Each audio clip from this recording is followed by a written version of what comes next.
Hey, there we go. Audio's working now. What's up, everybody? It's me, DH Thorne, coming at you live tonight on this beautiful Thursday evening. I'm wearing my beautiful hat here, and I see a lot of people chatting away before I got here. You guys didn't wait for me. Like, you guys are just having conversations, and I don't even know what you're talking about. So let me turn down my own audio here. Actually, it's a little loud.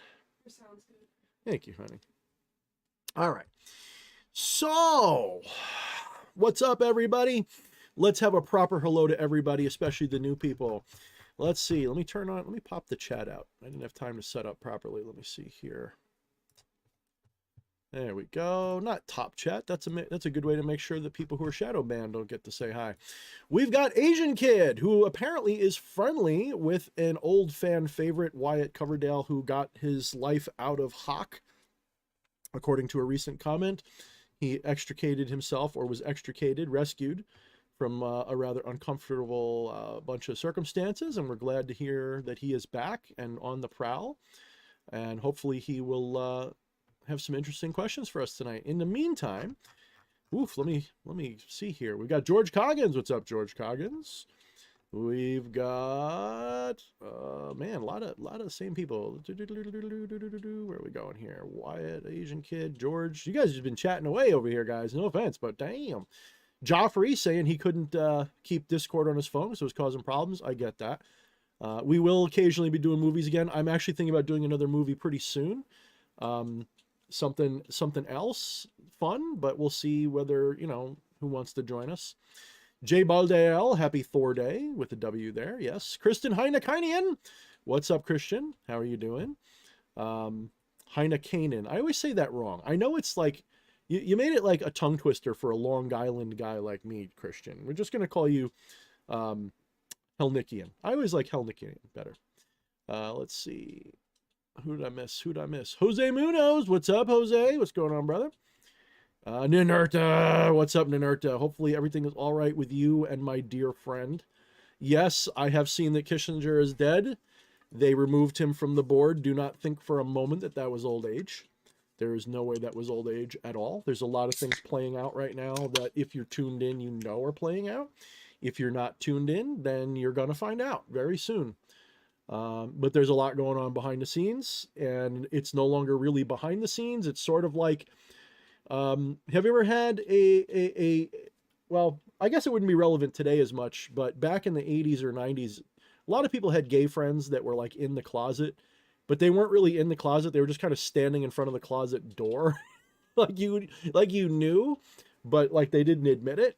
Well, that's kind of like what's going on right now in the world. If you're remotely tuned into the machinations of things to the degree that I am, you know that the New World Order is pretty much on the ropes, if not dead completely already. We're just watching the devolution tear down of the old system, and it will be replaced. And along the way, it's going to suck. It's going to be very bumpy, and they're doing a lot of this behind the scenes. There's a lot of things going on that look like incompetence and chaos and corruption, and it's meant to look that way. And some of it's legitimate and some of it is not, but it is over. The writing is on the wall. That doesn't mean we're out of danger. It just means that the monster that we have been under the hoof of, shall we say, all of our lives is now being removed. That's the only way. There's no other way to put it. The massive scale and dimensionality of this operation is pretty much on another level of understanding. I've only got glimpses into it from connections I have and spiritual connections and things like that. It's going to definitely get harder before it gets better. This next period of time, it's very shady. It's very fuzzy, but it's going to be, for some people, hell. For other people like me, it's been completely surreal. Seeing everything that I knew become completely common knowledge and exposed. I'm no longer a conspiracy theorist. Well, I still am, because I'm still way ahead of the curve compared to a lot of people. So people who used to call me crazy for saying there was a New World Order are now calling me crazy for saying there isn't. or I should say that it's on the ropes. And I see Behemoth X, I just started watching your video while I was setting up for this, but I couldn't actually watch the whole thing. I will try to watch it before I go to bed. I am sick of the Witch Wars, dude. I'm not sure what you said, but if I know you, you had exactly the right thing to say about it, because to fucking hell with the damn Witch Wars and the drama. There are so much more bigger things going on in this world to waste your time on, that, you know, Witch Wars are just a waste of time. And sometimes, you know, sometimes they're good for business because there's no such thing as bad publicity if you think about it. But honestly, that's toxic popularity. That's not the kind you need to be. Let's see. Maiden Liberty. Maiden. Someone has brought it to my attention that you exist. Now, I'm kidding. I already knew you existed. What I didn't know was that you were a YouTuber with some interesting content. And I sent you a DM on Discord today, which you probably didn't see because it looks like you haven't used it in a while. But hit me up in my email. I think I'd like to do a collab video with you. So that would be pretty dope. I was watching some of your commentary, and you're like a much sharper, edgier political animal than even I am. Very, very hard, you know, seems very, very good minarchist attitude, which I appreciate, and a big fan of Styx. So we could potentially have some interesting conversations about that stuff, but that could be fun. And Asian Kid, one thing I request, teacher is fine. I don't mind being called a teacher, but don't be my follower. At most, I am a guide. I have walked this path for a while, and I'm learning as we go along too. So I don't want followers. I'm not sure what else to call it when you follow me on Discord or on Facebook or whatever, but I don't like the idea of having followers. I like having friends. I like being a guide. I like being a teacher. And when I say teacher, I mean example. I don't mean do what I tell you. I mean listen, think, challenge yourself. Don't try to debate me, debate yourself. Use my words to debate yourself. If I am wrong, sometimes I'm wrong on purpose. I don't make that obvious. Sometimes I'm wrong on purpose to get people thinking. I'll say some fucked up shit to make you think. And then once you think a little bit, you see where I was going with that, like, irreverent bullshit that I said. Now, Asian Kid, one other thing, it's 18 and up. So if you're not 18, you can't go on my Discord. But other than that, if you're over 18, please join. This is no offense, but because of certain liabilities, I have to make that a hard rule. So if you are under 18, like Wyatt, unfortunately, when you guys turn 18, feel free to join. But because of some of the content that will occasionally be there, then by all means, don't join till you're old enough. Maiden, my email should be in my, maybe it's not. I thought it was in my Linktree, but now I think about it, it might not be. That's something I keep forgetting about. Let me check that real quick. Linktree. You know, I might not have. But if you still have Discord, I DM'd you there, so just wave back and we'll get a chat going. But let me see if I can actually get this. Hold on. I just ate dinner a little while ago and I had soda, so I'm going to be burping a lot. I do apologize. Ugh. Hold on, let me get my email out. Here we go. Hopefully I vaguely remember there's always like a problem sharing my email. Miss my bird. She's asleep. My IQ is under 18. Is that okay? I would say your IQ is low enough that you don't know that if your IQ was 18, you wouldn't be able to type that sentence. So you must be higher than 18, but you may be lower than 100. So we'll see. I think it's okay though. High IQ just means you have a higher bandwidth for reasoning. It doesn't mean that you're actually limited. It just means you're slower. All right, here we go. Yeah, that should work. All right, try that. No, wait, that's not going to work. No, that's not going to work. How does that work? Because as soon as you put the at, it screws it up. I'll do it like this. Watch this. I'll screw it all the way up.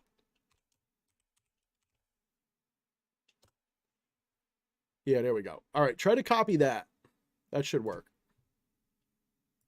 And just change that at to the at symbol.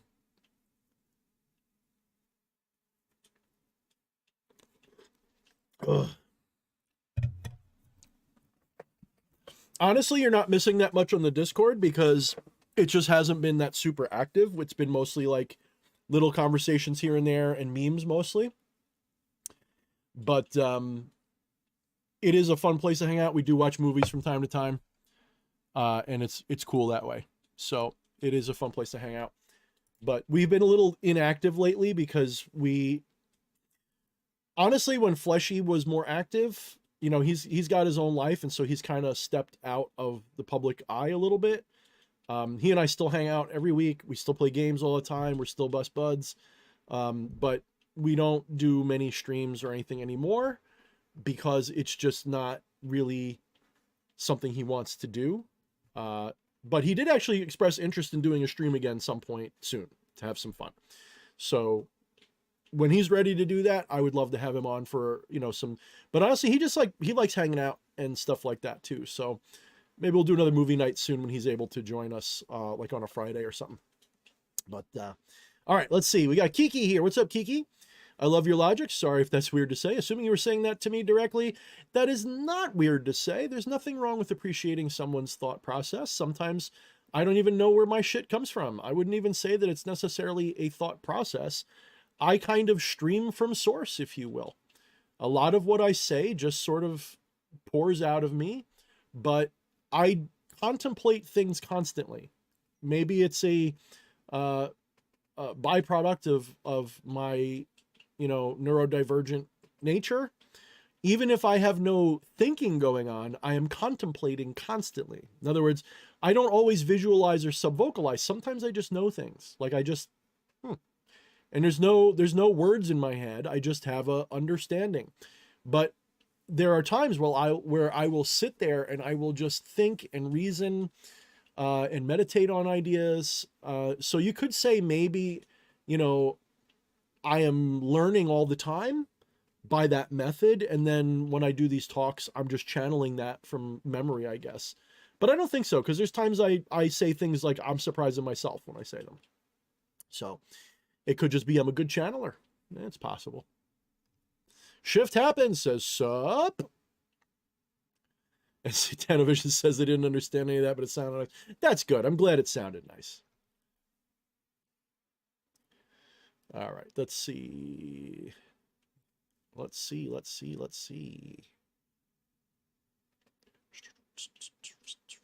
George Coggins. Okay. So let me start the ball rolling tonight with a couple of thoughts.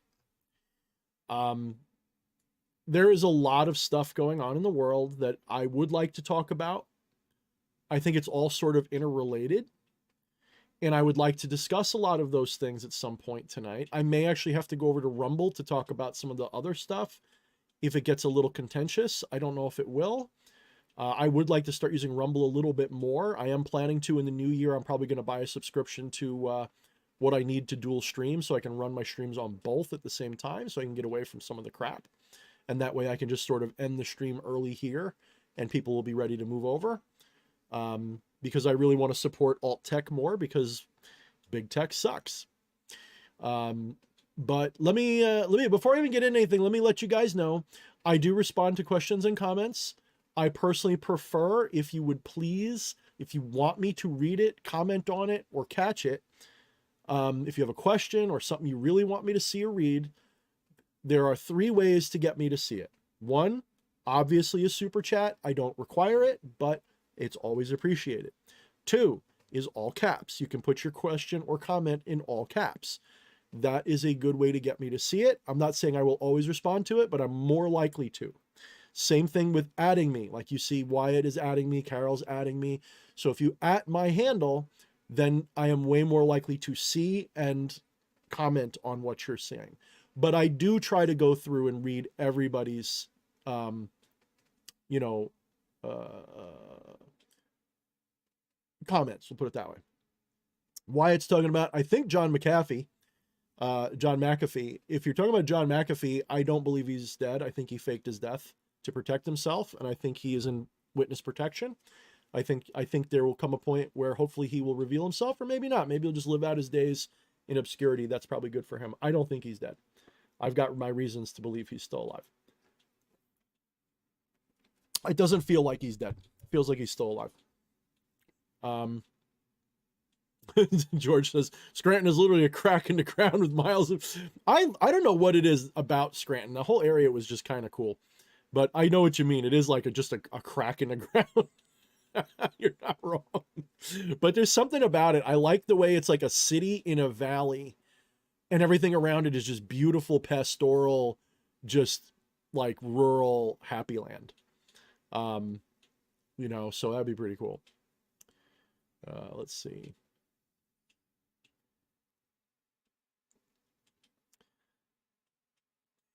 Asian Kid says, I think Michael Jackson is not dead either. That I don't know. I think he probably is, but you could be right. I think there's things. Hey, Faustian's here. What's up? Yes, I do agree. I loved when Musk said "fuck you," or basically saying, "Yeah, I loved that." That was go fuck yourself. I think that was brilliant. I think it was brilliantly staged too, but I think it was brilliant, and I think it was exactly what needed to happen. So here's the thing: all these oligarchs and elites, they know what's going on. It's only you guys that don't. It's only us that only have a clue or don't. Okay. Your mayor probably knows what's going on. Like that, the level of change that's happening behind the scenes is really only a couple of layers of paint away. If you know how to scratch the paint in the right places, you can see what's going on. And it's happening everywhere. The next year is going to be one of the bumpiest rides most of you are ever going to live through. And I'm sure a lot of people won't notice. Some people are just wrapped up in their own little bubbles and be like, oh, that's nice. And they just go to work and live life. But people who are remotely tuned in, this is going to be one hell of a ride. The things that are going on, there's a complete restructuring of everything going on behind the scenes. The New World Order is done. It's literally done. It's going to consolidate wherever it can, but it's just going to be, it's probably not even, the hard part I'm having in figuring this out is just how done are they? Because part of me thinks like there's still danger and it's not over, but part of me thinks that it is over. It's just still dangerous. You know what I mean? So I'm waiting for confirmation of a few things that I've been waiting for. There's a couple events or kinds of events, not specific events, but kinds of events that are supposed to kick off things anytime now. And quite a few things have pretty much proven, see, I can't say certain things. Certain things that are happening right now, for example, in the Middle East, are exactly in line with what was predicted or said was going to happen. It wasn't even a prediction. It was the plan, if you will. Israel was saved for last for a reason that was not mentioned elsewhere. That reason is very sticky because for the last 100 years, the people that are doing this have created a narrative that is very thick and difficult to penetrate, which is if you criticize this one group of people, you're criticizing all of them, whether it's those people or not. In other words, I don't want to say the word because I am not in the slightest bit bigoted, racist, or whatever against anybody for whatever they live, where they come from, or whatever. But that's my point. You can't even say it without people assuming that's what you mean. And this is a problem. You can't criticize, you can't make a comment. And the other problem is when you do say something, you do get the actual racists and bigots coming out of the woodwork thinking you're one of them. I am not. I will never be. I don't believe in that stuff. It is antithetical to everything I stand for. You're a human being. You're a living creature. You have rights.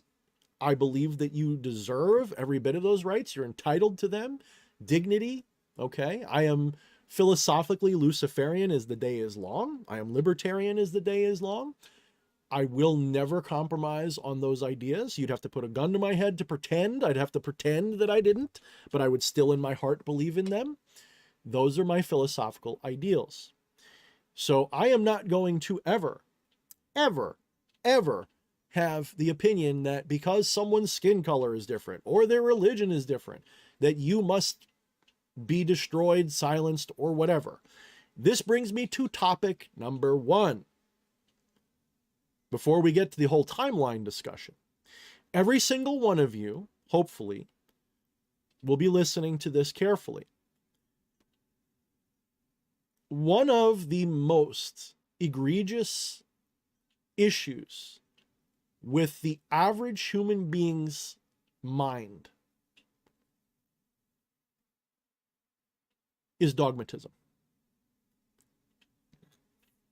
Dogmatic thinking is literally the cornerstone upon which all, and I mean this, upon which all human folly. Now you could say, oh, it's desire. True. You could say it's fear. True. But it's dogmatism that leads to these things in many cases. Dogmatism is society's biggest ill, not personal ill. Everybody's different. Like I said, you might have a different problem. But societally speaking, dogmatism. Now, why do I say that? They have human beings conditioned into dogmatism for a long time. You could argue that the entire age of Pisces was devised to condition human beings into a dogmatic mindset. What do I mean by dogmatism? Dogmatism is a closed-minded approach to everything. It is not simply, oh, I don't believe that, therefore, or I believe that, therefore. It is, I believe, therefore, you can't, you shouldn't. Dogmatism is closed-mindedness. It will not even evaluate ideas. It is incapable of holding more than one idea at the same time. So you need to get rid of dogmatism. We are entering an age in this world where everything, every single thing you've been taught in your life is going to be challenged. I am literally talking everything, up, down, money, not money, spirituality, materialism, immaterialism.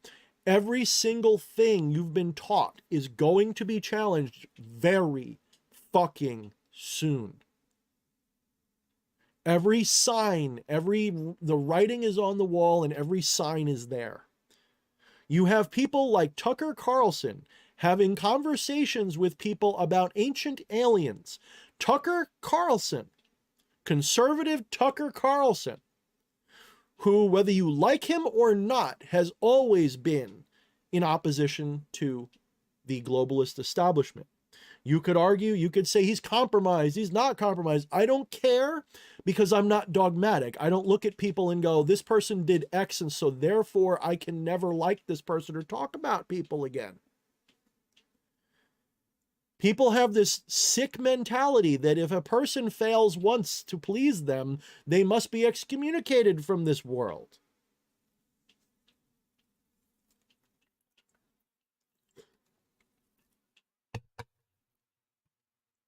Tucker Carlson was bringing up on several occasions recently. In other words, okay, let me give you some insider baseball with propaganda, because it's one of my hobbies, is to just, because I'm neurodivergent, I notice patterns quicker than most people. I have an IQ of around 140. Yes, I'm bragging, but I don't care. Have you ever noticed, like, being intelligent is something you're not allowed to brag about? You can brag about being strong, you can brag about your money, you can brag. As soon as you say I'm intelligent, people go, oh yeah, sure, buddy. Because it's like one of those things that, like, people really just are insecure about. This is why people throw the "you're an idiot" insult around and people get hurt by it. When someone calls me stupid, I just kind of smile, because it's like, not according to science, bro. I might be wrong, but I'm not an idiot. Okay. I might do something dumb, but that doesn't, I actually have a belief that you need a certain level of intelligence to really be stupid, because you have to actually put thought into your mistake. But that's an inside joke for me. So Everything that you have been taught your entire life, from birth until now, should be suspect. So people have wondered, Thorne, why aren't you doing videos about this and that? Why aren't you doing videos about magic and gods and things? Because you are about to find out that much of that is some cargo cult bullshit. You're about to find out, probably in your lifetime, especially youngsters like Wyatt and friends, y'all are about to enter a world which people that my generation dreamed of experiencing at your age. You guys are about to find out. I believe. In fact, I will be surprised if I'm wrong on this, because every sign is there. They are priming the pump for D-Class and disclosure. D-Class is going on soon and now. D-Class is where they're starting to show you the New World Order. They're starting to show you the corruption. They're showing you the pedophile rings. They're showing you all of that stuff. That's D-Class. Disclosure is when we start going, by the way, yes, we have 0-point energy, aliens are real, we have all of this crap, and they've kept it from you because they're bastards. Oh, by the way, aliens are here. They're living under the oceans. They're living under the ground. They're probably standing right next to you right now, because the things that people called gods and spirits in antiquity and aliens are kind of interwoven with each other to the point of what's the difference? The level of science fiction technology and knowledge that is there, that they have, we know they have it, they use it on you every day. That's going to start coming out. You have to understand, the powers that be have had literal Star Trek technology that they enjoy, and they dribble out to us to feed upon us, to keep us enslaved. Because what you don't know is that one way or the other, depending on which story you like to listen to, humanity was either bred, created, helped along, or otherwise influenced, both genetically, socially, and in other ways, spiritually, to be a servant species. And I'm just talking about the body. And I want to be clear here. I am not a materialist. In other words, I don't believe that there's such a thing as physicality. This is a long conversation, which I'm not going to get into tonight, because, well, at least not right now. Wyatt can tell everybody that one of my favorite things is non-duality, and I can rant about that for days. But reality is not physical. Physicality is just an appearance of reality. It appears to follow these rules. It appears to look this way. It appears to behave this way. I do not for an instant dispute the discoveries of science. I dispute the foundation of science, which is materialism and physicalism, unless you talk to the highest level physicists who are now approaching idealism with more seriousness, or at least non-duality. If you talk to highest level physicists, there are many of them who are like, oh, the most fundamental nature of reality is not physical. Oh. Oh. What is it then? You've been lied to. You have to understand that only in the last few hundred years was materialism or physicality considered the fundamental reality of reality. Up until recently, it was always some form of either non-dualism, idealism, some mixed model of duality with idealism and materialism. Never was it just materialism or physicalism, ever, until the last 100 or 200 years, depending upon who you fucking ask. Why is this important? Because people will say, oh, well, that just means we learned. You hubristic dum-dum. So you paid a lot of money at a college to have somebody tell you you're smart. Meanwhile, the people who set that college up know better, and they design the curriculum to make you a fool. You have no idea. To quote Terence McKenna, nobody has the, well, I'm not going to quote, paraphrasing Terence McKenna, nobody has the faintest idea of what's going on. Nobody. Absolutely nobody. Not even the big bug-eyed aliens flying around right now. Because the absolute is unknowable. It cannot be known. Well, I shouldn't say that. It's knowable, but it cannot be intellectualized. It cannot be understood with the right or left or any side of the brain. It cannot be known by the mind. To try to understand the absolute is like trying to fit a box inside of itself. It cannot be done.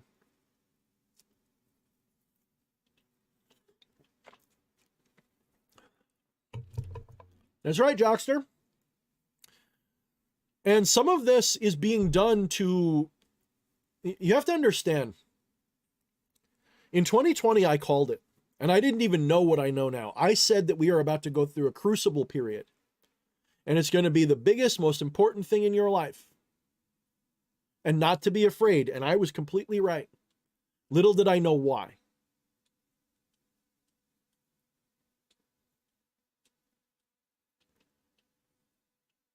So at some point, people are going to start to realize en masse the things that they have been lied to about. And things are going to change very quickly, very dangerously. Sometime over the next period of years, I can't give you an exact time frame because I honestly don't know. I can guess. But sometime in the very near future, you're going to see the absolute unfolding, the absolute revelation of so many things that I'm honestly amazed they're going to go for it at all. When I see Tucker fucking Carlson talking about ancient goddamn aliens of all people and acting with his usual incredulous attitude as if he knows, he does know. Tucker does know. People, you know, you think he's not sitting in the smoky boardrooms with the upper ups, you know? You think he's not? He is a fan favorite of people who like Trump and people like that. He is a fan favorite. And opposite him, or complementary to him, is now emerging. I don't know why I always have this problem with his name.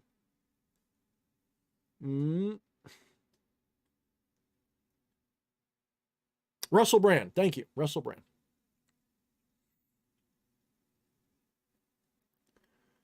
Well, Jose, Jose says that Jesus was Lucifer. That I haven't said that's who he was in absolute terms.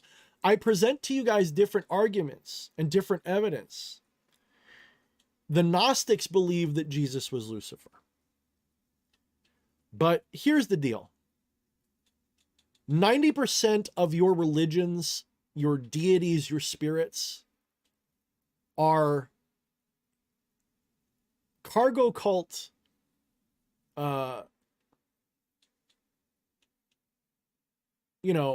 misunderstandings. They are cultural metaphors. I have told you guys from the beginning, I am not a theist. I don't believe in humanity's idea of gods. I've always had a problem with it. Because to me, the idea of God being some dude sitting in a cloud or any of that shit, right? That tells me you're talking about like aliens or something. It tells me you're talking about either a myth or an alien or something. You're not talking about literal shit. You could say, oh, it's in the ethereal. You could say it's in the multiverse. That's fine. In the multiverse, absolutely.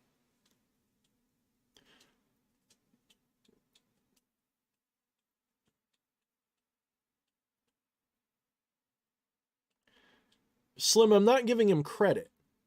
See, here's the thing. This is something that I'm talking about. The way you're saying that, I'm not saying Tucker has credit. He is a mouthpiece. He's a dude sitting in front of a camera saying what he's supposed to say.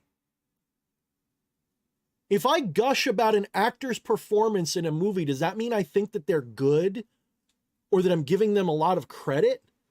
They're reading lines off a script.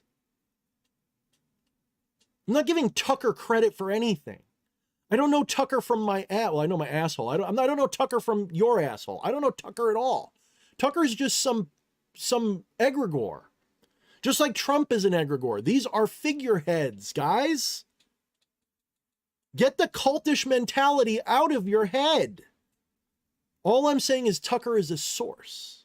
He is a source of information who is now acting as the mouthpiece for half of MAGA right now. Wake up.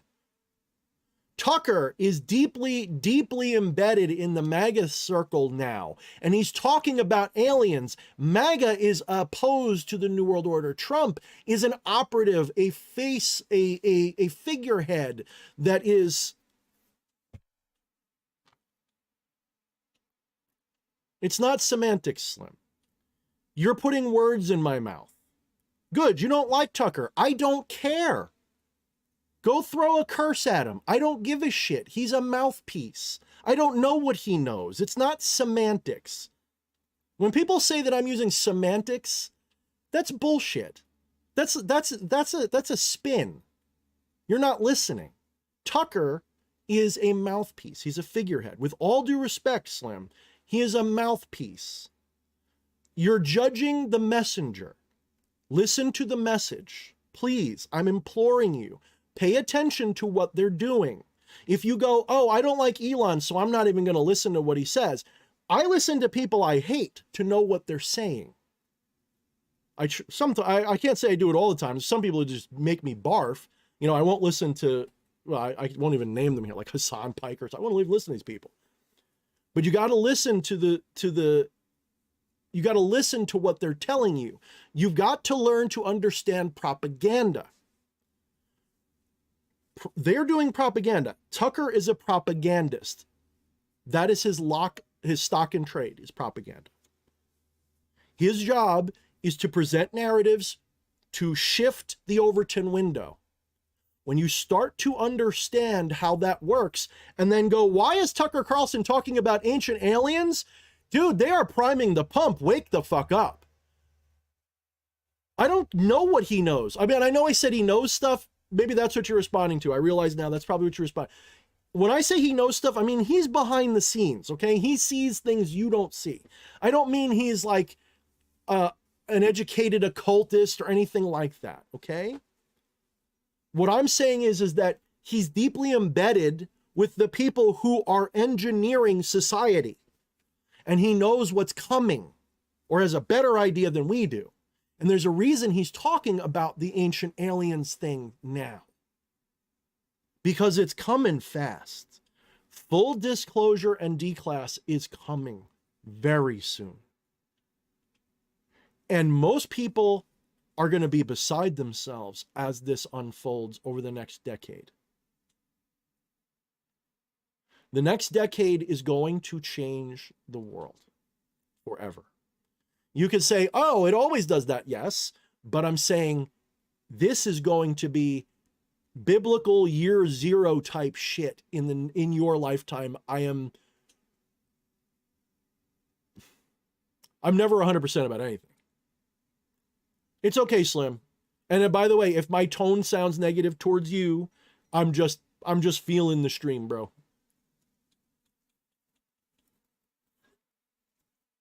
I get agitated like it's a neurodivergent thing. It's never personal. Well, it shouldn't say it's rarely personal when people misunderstand what I'm trying to get at. Satanovich says, are you saying you're anti-semantic? Yes, I am anti-semantic. I love it. I fucking love it. I think Slim is too. Nobody likes semantics. Nobody does. In fact, yeah, my wife just suggested we need to make a shirt. I like that.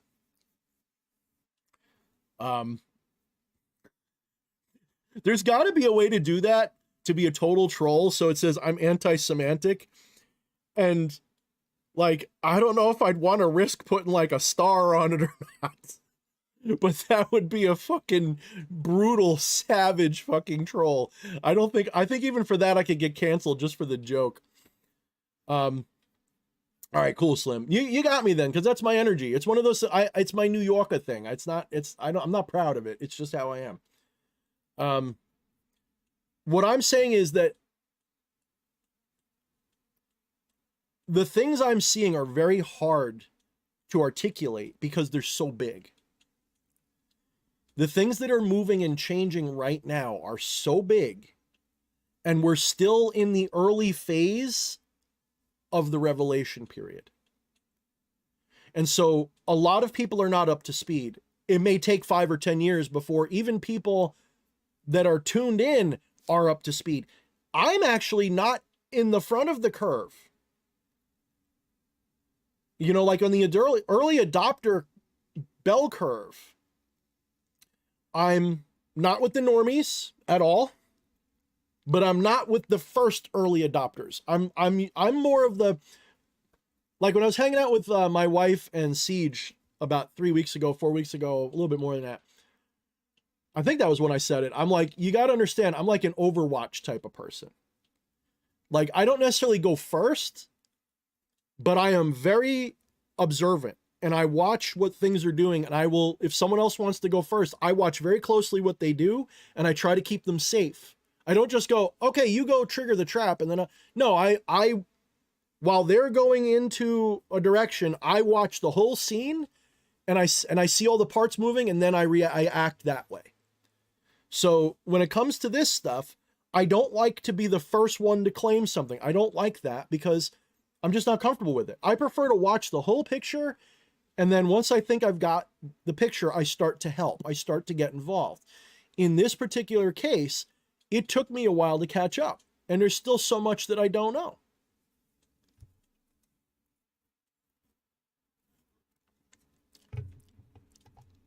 I get it, Jen. I do get it. The next year is going to be hard for a lot of people, especially people leaning left or hard left. The next year or so is going to be very tough. There's going to be a lot of things that are going to come out that are going to challenge what you think you know. There's going to be a lot of things coming out that you'll believe right away, and there's going to be a lot of things you won't. And there's going to be a lot of dark nights of the soul for a lot of people. Luckily, I think you're one of the more reasonable people that I know. I think that you'll be okay.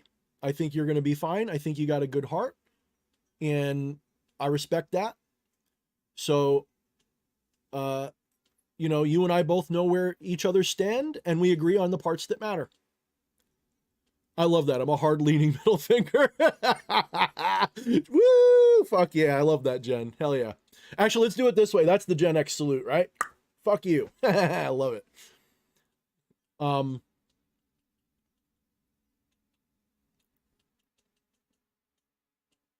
So, all right, let me close the chat because I'm responding to the chat too much. There we go. All right, where was I going with this? So, here's the deal.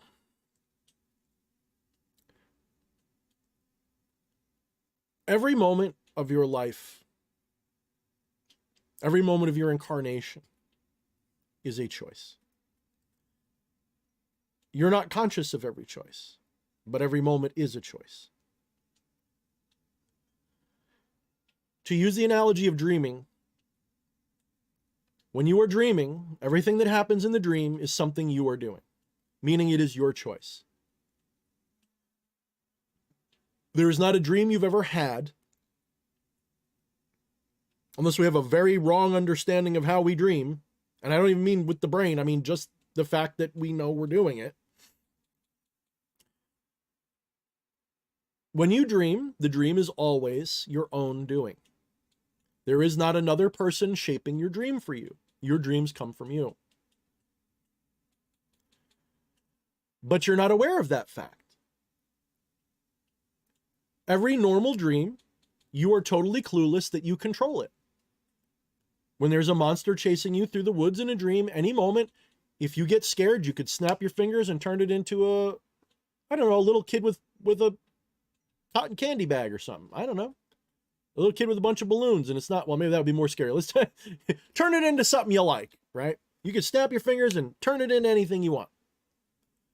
You don't even have to snap your fingers. You could literally just be like, that's not a monster. It's a cotton candy what's with, hey, honey, I think I need cotton candy. I don't know why I can't get cotton candy out of my head. Any moment you could literally just turn around, make that monster turn into your wildest dreams, that, the hottest supermodel, whatever it is you want. You could turn it into it right now. But you don't know that you could do that, so you don't. And you don't know that you're shaping your dream every moment that that dream is happening. But you're in total control over it. And once in a while, you'll have a lucid dream. When you have a lucid dream, you do have control over the dream. You know you have control over the dream, but you still don't control every bit of it. You just make conscious decisions in the dream. In other words, you're conscious of the fact you're dreaming so that you can make the dream shape the way you want, but you still let it run its own course automatically, no?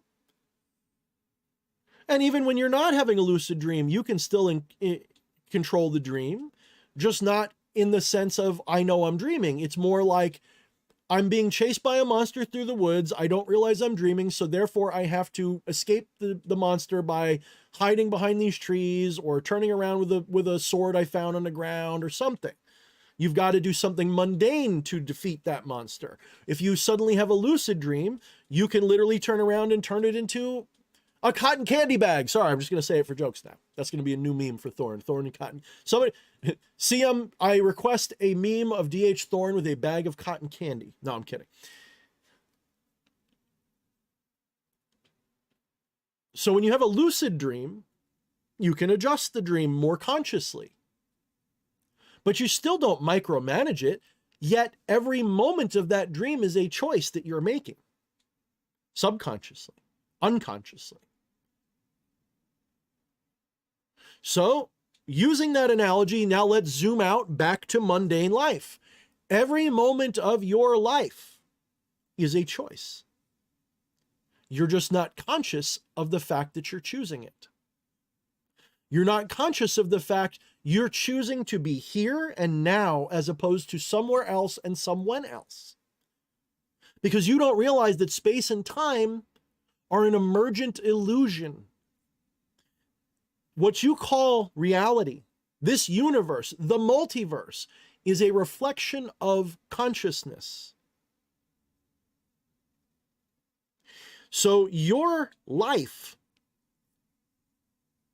row, row, row your boat, life gently down the stream, merrily, merrily, merrily, merrily, life is but a dream. Do you really think that they meant life is but a dream because it's happy?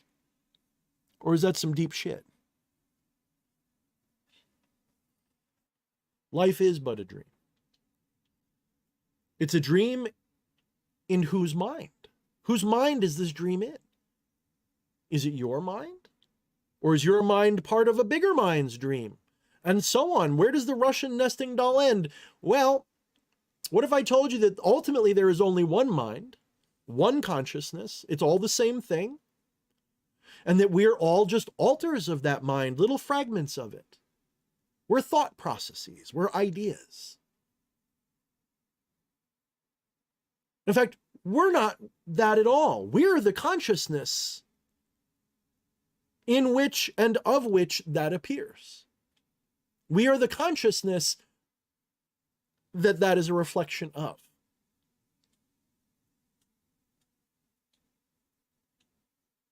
Where am I going with this?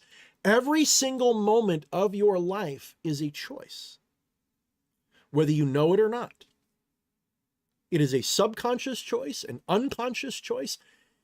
And people will say, well, of course, Thorne, I know that because I know that I am in control of my life. I'm not talking about your life, guys. I'm talking about the universe. I'm talking about everything. I'm talking about when the sun comes up tomorrow. That was your choice. How's that possible? I don't control the sun, don't you? Close your eyes. Where does the sun go? Oh, Thorne, that's nonsense. Objectivity says that, excuse me, in 2022, there were 3 physicists who proved that reality is not locally real. Look this up. Learn to understand what it means. When they say reality is not locally real, it means only a few things. Either A, localism is not correct. Things don't have realness to them, or both. One or the other or both is wrong. They know this now. What does that mean? Local realism is the understanding that things have a definite position in space and time and have definite properties, such as height, weight, length, color, weight. Did I say weight? I think I did. But they have proven that until consciously observed, they do not have those properties. They do not have properties in a thing in itself sense. Look up the meaning thing in itself. That's a philosophical term. So this means that a proton is not a proton until you measure it. Literally. There's nothing there until you check for it. It's just potential. Their argument is that it's there by virtue of the fact that, so for example, you could say, well, Thorne, that means that there's no protons in this thing because I'm not checking for them yet. Except they would argue, no, it's still there. And we know it's there because you see the tin can. If you're looking at the tin can, then the proton must be there. Because, you know, in order for there to be a tin can, there must be tin. There must be tin atoms there. Except they've got everything backwards. Materialists and physicalists have everything backwards. They're reductionists instead of apophoticists. They're reductionists instead of negative logic. I don't know what the word for that is. They don't use negation, they use reductionism. They believe that a tin can is a product of atoms forming into a tin can. Now, you could say that that's correct. Maybe that's correct. But the tin atoms, where's their source? And you can go down further and further. They don't know. They have no clue. They say they do. Oh, well, we think it's an excitation in this field. It's a quantum, there's a quantum field collapse. And when it collapses, it becomes this. Every single thing that they describe as causal and reductionist can be explained better the other way around. What do I mean by that? Instead of trying to explain how consciousness comes out of a brain, recognize that a brain is something that appears in consciousness. And then work from there. Recognize that everything is consciousness in the form of things and stuff and places and time. Consciousness is like clay. Okay, Thorne, what does this have to do with time? And I'm getting there.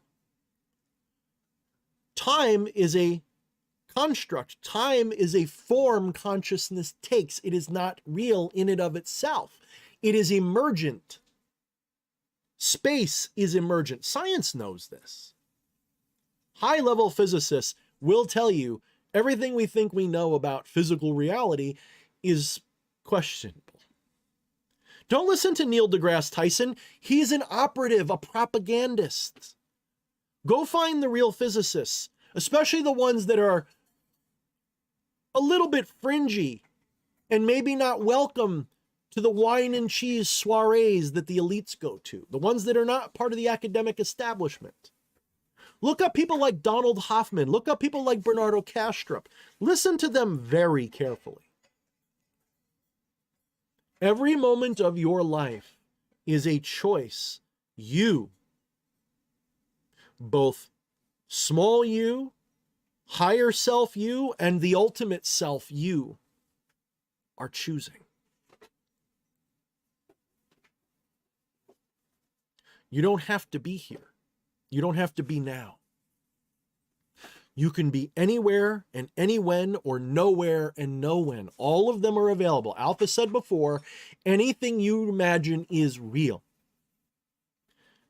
That is correct. Even if it is only real by virtue of the fact that you imagined it, it is real in some way. There is realness underlying it. Or it can be an experience that you can actually have vividly. You can incarnate into any imaginary idea. You just need enough drugs, or you need to go to sleep and dream it, and you'll incarnate in it. Ha. No, let's expand our thinking. You're not here because you were forced to be here, my friends. You are here because you chose to be here.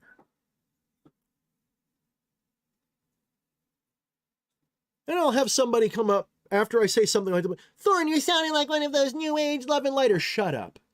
If you're a Luciferian, a left-hand path, satanic powermonger that thinks you're the giantest ego in the world, how dare you deny the fact that your own fucking beliefs tell you that you're God and you're shaping reality right now? Is that not what they tell you? Is that not exactly what the non-dualists on the right-hand path would tell you? Oh, they would say that D.H. Thorne is not shaping reality. Fine. But you have to understand there's two approaches to non-duality. I am nothing or I am everything. Both are equally valid. Either path will get you there. Because everything and nothing are the same thing. Existence itself is both everything and nothing. Existence is consciousness. And it is everything and nothing. Everything, nothing, same thing. Two sides, same coin.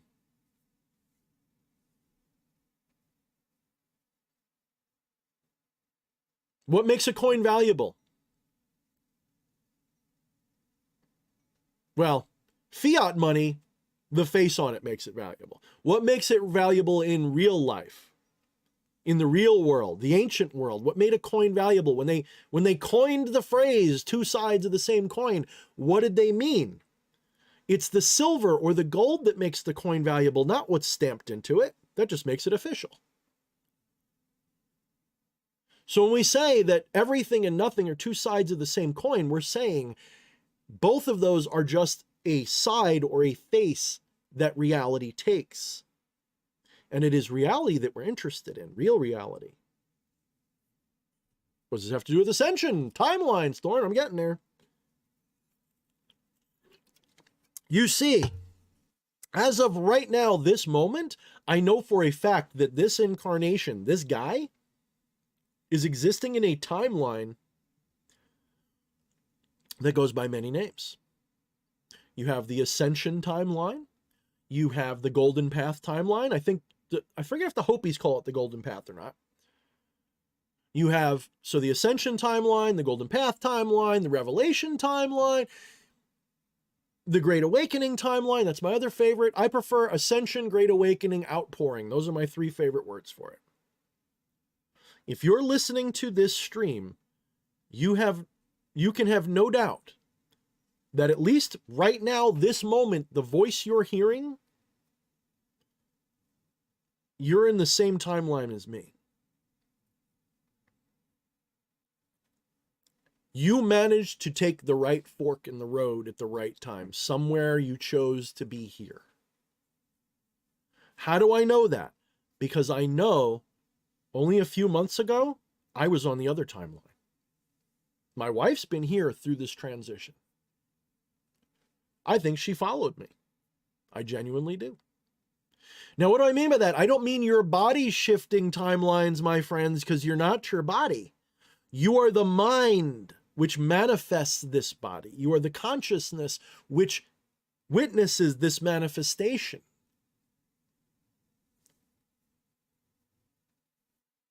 So really, you're the consciousness. The mind is just something you're doing. And this manifestation is something you're doing. I came from a timeline in which everything I'm telling you now was not the case. There was no hope. There was no chance things come out better than they are. The world was going into a pit.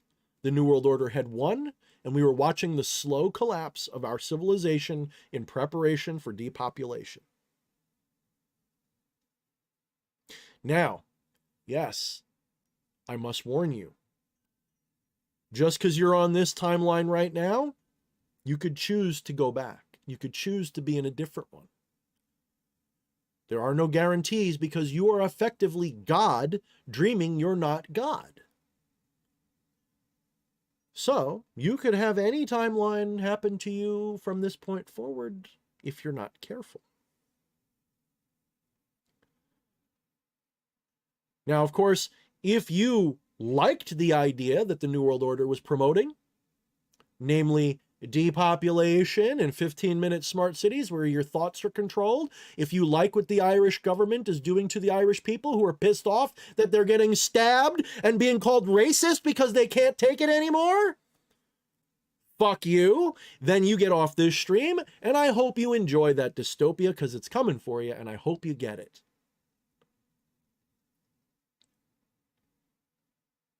Speaking of which, I always tiptoe around this issue because, like I say, I'm not racist or bigoted, but I'm getting a little sick of being told that by virtue of the fact that I'm white that I am. I'm getting a little sick and tired of being told that the fact that I have pride in the countries, communities, cultures, and families that I come from, that somehow that makes me a bad person. Because I don't have exclusive pride. I want you to be proud of yourself and your heritage too. All of you. White, black, brown, green, purple, orange, space, not space, under, fish, dog. Dude, you made it this far. Your ancestors fought, bled, died, scraped, raped, did whatever they had to do to get you here. Be proud. They fought a war to get you here. You have every right to be proud of your existence. Even if you're the lowliest of the low, you're here now. That's an achievement in and of itself. Because you're fucking God, dreaming you're not. You have every right to be proud of everything you are. Don't let anybody tell you shouldn't be. I won't take white guilt, brown guilt, Thorne guilt, male guilt, straight guilt. Nope, I don't do guilt. Anybody who knows me, I don't do guilt very well because when I do guilt, I mean it. I don't wear false guilt. I won't be pushed into false guilt for something that I didn't fucking do or have any part of.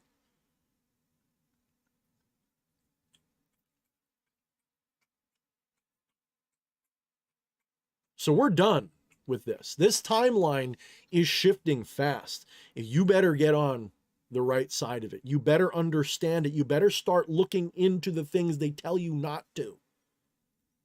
Because very soon, the premium will not be on status in society. It will not be on any of that shit that you have been told is important. Soon, the premium will be wisdom. True wisdom. To be able to discern, to have discernment and wisdom will be the premium. Whether they tell you it or not. I don't mean society will shift so that everyone values it. No, I'm saying survival and ascension require discernment and wisdom. Because when those great silver ships come a-calling,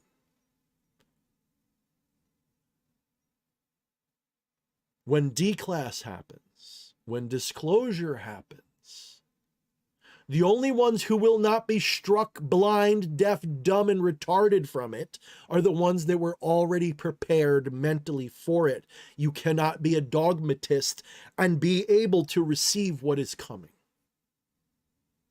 If you're a hardcore Bible thumper, you're going to be in hell. If you're a hardcore satanic pagan, this and that, you're going to be in hell. If you're dogmatic in your thinking, you're fucked. And it's going to take you a lifetime to integrate what's coming. And to their credit, the people that are engineering what's going on are doing their best to quickly get humanity up to speed. And if you know where to look, you see this clearer than anything else. First of all, everything you see on the mainstream television media is a lie of some sort. Everything big tech corporations do is a lie to some degree. Everything going on with Elon and Bob Iger right now is staged, scripted, planned, plotted, and predicted. It's all known, actuaried, and decades ago in some cases. Some cases, not all. They got AI planned. Shit, some of this might even be from the future, guys. I'm not kidding. Speaking of which, we are talking about timelines, right?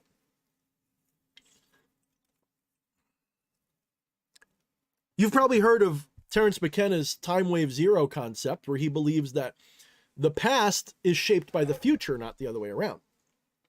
And there's merit to this. Why?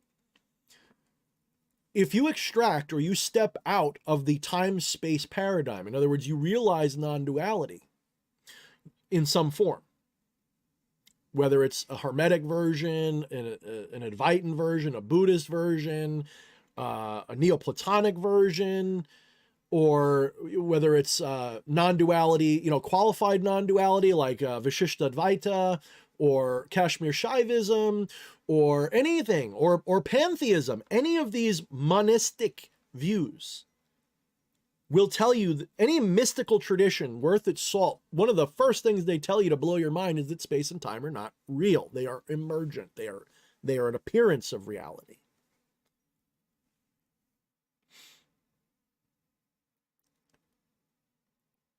Now, here's where we get into the really good part. If the absolute, if the divine, if consciousness is everything and nothing all at once, the ultimate paradox, bang, it's all of it. That means everything that can be is. In fact, it doesn't even have to be what can be. Literally everything is. Everything. You imagine it, bam, it's there somewhere. It is an appearance that consciousness takes. And I don't just mean that because you imagined it. I mean, it is something that can be experienced as real as this.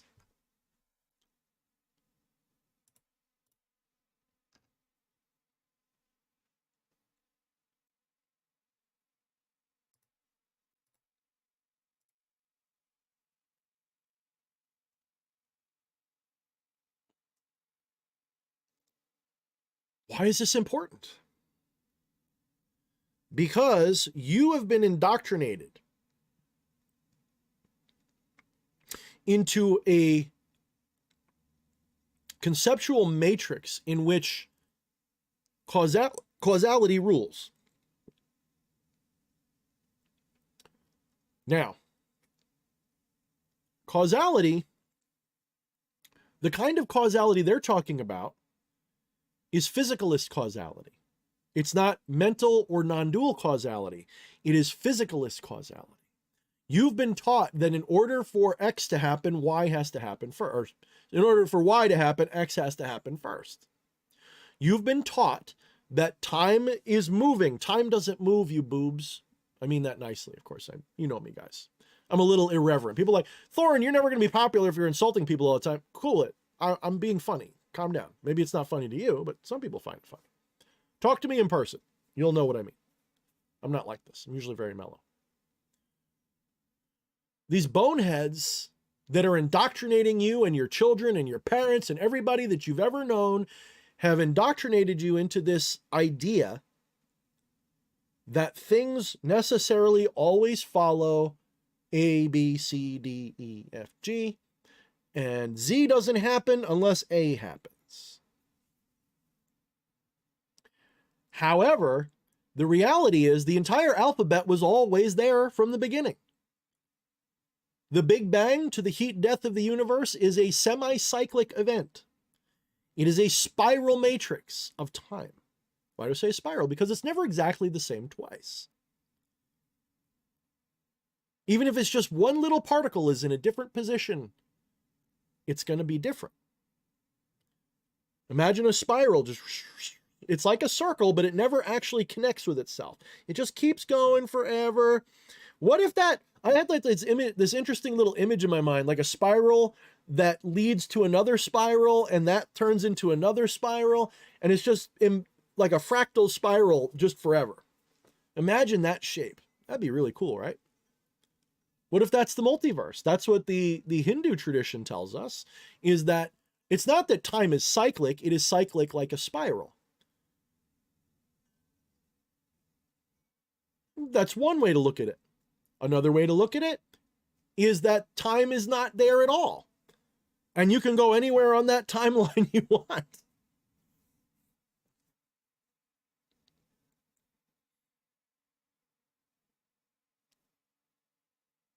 So why do I think Terence McKenna could have a point? Because it's not about causality, it's about paths. It's about life paths. It's about timelines that you take. And you take them because you've already decided where to end up. And so you follow a script. Subconsciously, you don't know it, but you are. Your entire life is scripted. This is why people feel like is it free will? Is it determinism? Is it a simulation? The reason you're having these questions is because you know on some level this is predetermined, but on yet another level you feel like you have a choice because both are true. Remember paradox? The ultimate nature of reality is a paradox. It is both free will and determinism. How can that be? Because you are it, which is both. What is determinism except free will of causality? The free will of nature looks like determinism to the parts of nature.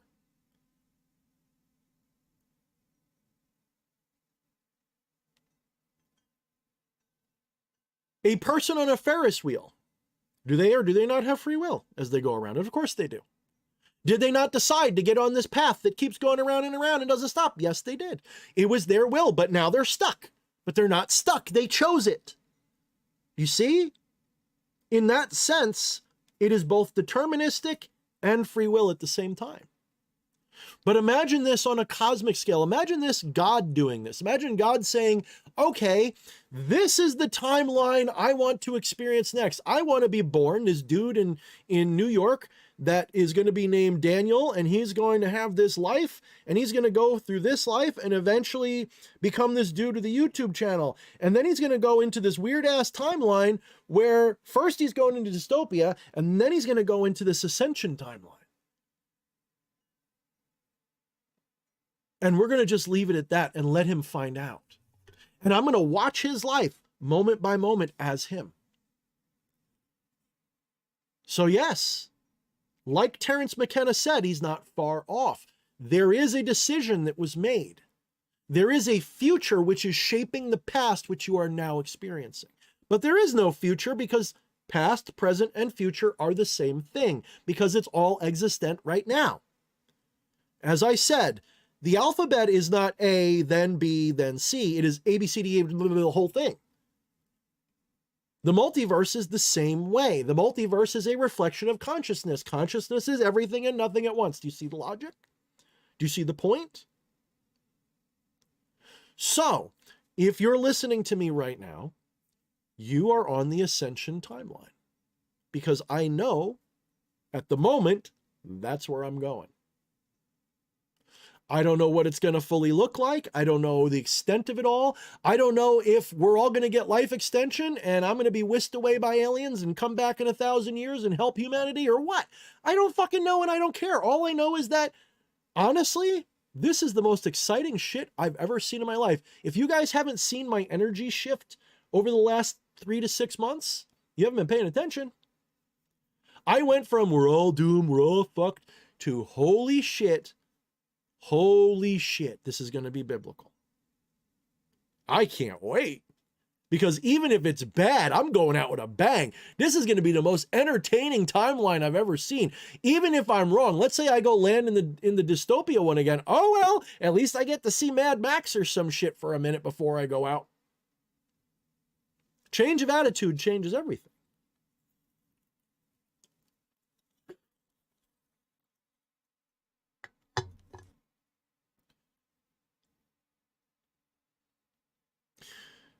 A few weeks ago, when I did that trip report live stream, there was a lot of things that were just personal for me that I didn't talk about. One of them, which I'm okay to talk about now, is while I was in that state, I had this elevated state of mind, of consciousness, of being. I was remembering who I really am a little bit better. It was almost like having amnesia and getting hints of who you are again, like remembering things again. And I remembered that I'm a traveler. To the point where I'm actually thinking about not changing the name of the channel or anything, it's still D.H. Thorne and all that, but maybe instead of Crow Witch, Chosen of Lucifer, just call me the Traveler.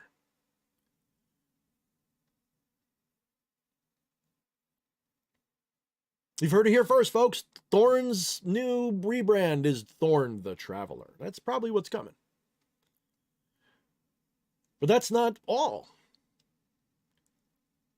Those of you who are in the Discord know I put something in Bitch and Moan the other day. I had a huge, like, oh shit, I'm really stupid. Here I am, this guy doing YouTube videos and acts like he knows what he's talking about. I am not the biggest bookworm. Most of you guys know this. Most of you guys know I am not studied. I am not a learned person. I am self-taught with everything. I'm an autodidact. I barely finished high school. I did not go to college. I refused higher education because I knew it was a claptrap racket. I wouldn't go near it. I couldn't afford it even if I wanted to. And I didn't have any direction or idea what I wanted to do because I knew that it wasn't there to teach me to have a bigger mind. It was there to prepare me for an industry. Fuck that.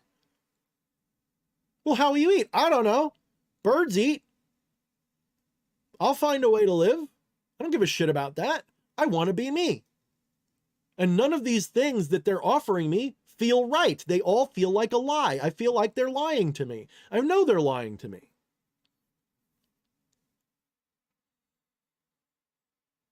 So I stepped out.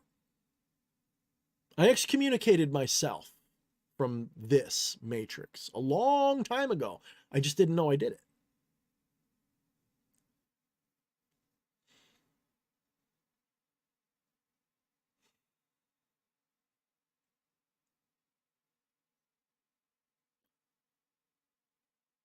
The bottom line, guys, is here are the tricks. If you don't want to go down the wrong timeline coming up, or if you don't want to suffer this timeline, because this is going to be, and I hope I'm not wrong, because if I am, boy, was I deceived, because that's going to be one hell of a mushroom cloud. Assuming I am right, which I know I am, you must rid yourself of dogmatic thinking. So we'll touch on that again in a moment. Get rid of dogmatic thinking. 2, everything you thought you knew, you don't know. Focus on what you absolutely do know. Do you know what that is? There's not much.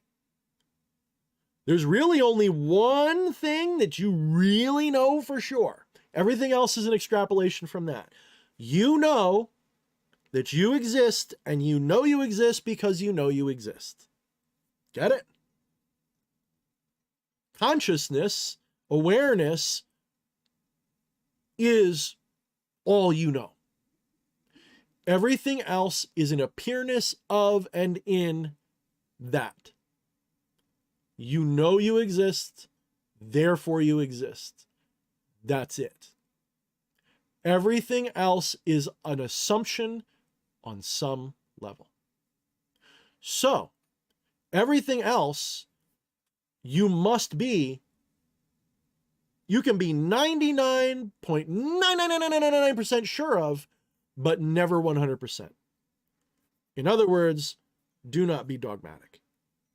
You should be agnostically skeptical, not pseudo-skeptical. A pseudo-skeptic is someone who's a dogmatist who acts like a skeptic. They don't believe, they refuse to believe, they never will believe until literally it hits them on the head, and even then they may deny it. We're talking about your friendly neighborhood fundamentalist Christian who has never looked beyond their Bible and wants to tell you the secrets of the universe in that corrupted book that was written by the Romans, corrupted further in the Middle Ages, Dark Ages, and so on, that you don't even have the original translation or set of books from. You have to go to Ethiopia to get the real Bible, you fools. That's the real Bible, if there is one.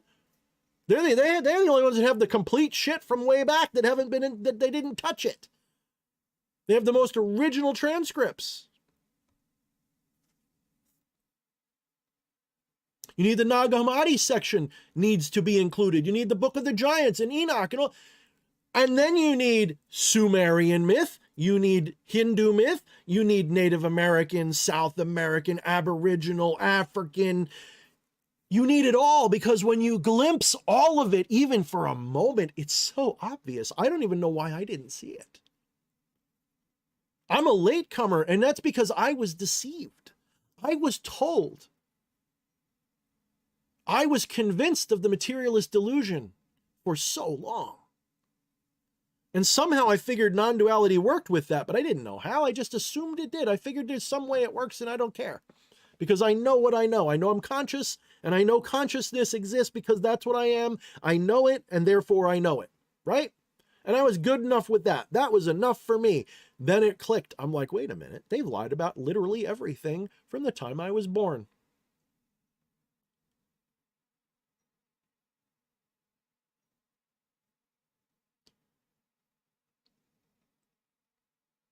So you need to get rid of dogmatism.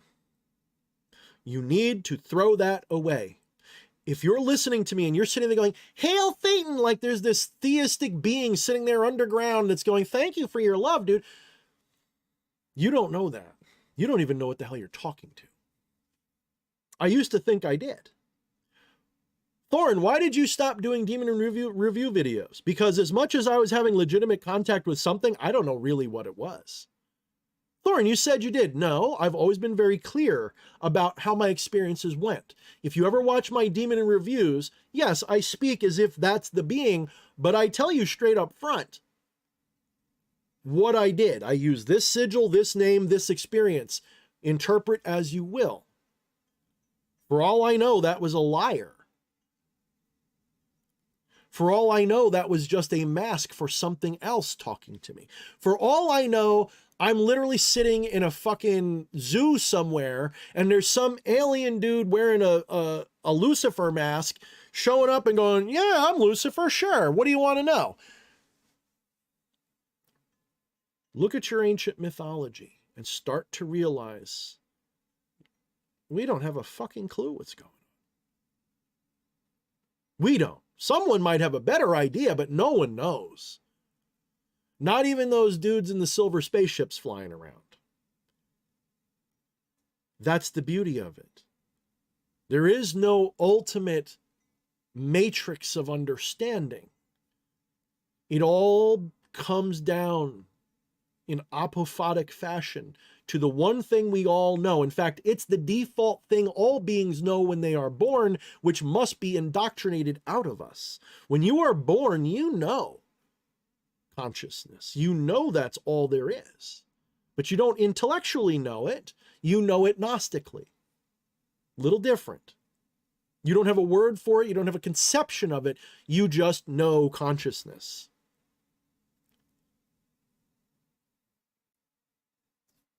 You have to be taught that you're a human being and not that. You have to be taught what your name is and that you're nothing else.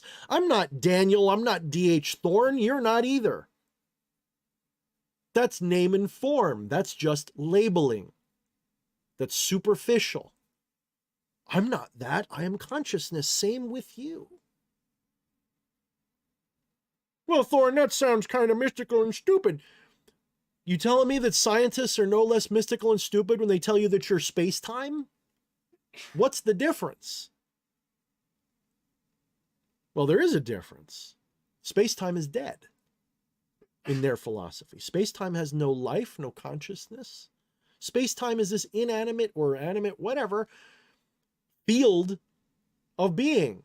And some things arise in it and some don't. Some are conscious, some are not. It's a complicated, interwoven bullshit tapestry that's wrong. And we know it's wrong because they tell us things that aren't true. They tell you that, look, the scientific establishment, and I love science, guys. Most people who know, I'm pretty well versed in the subject. I'm not like, a professor. I'm not a scientist. I'm a fan, okay?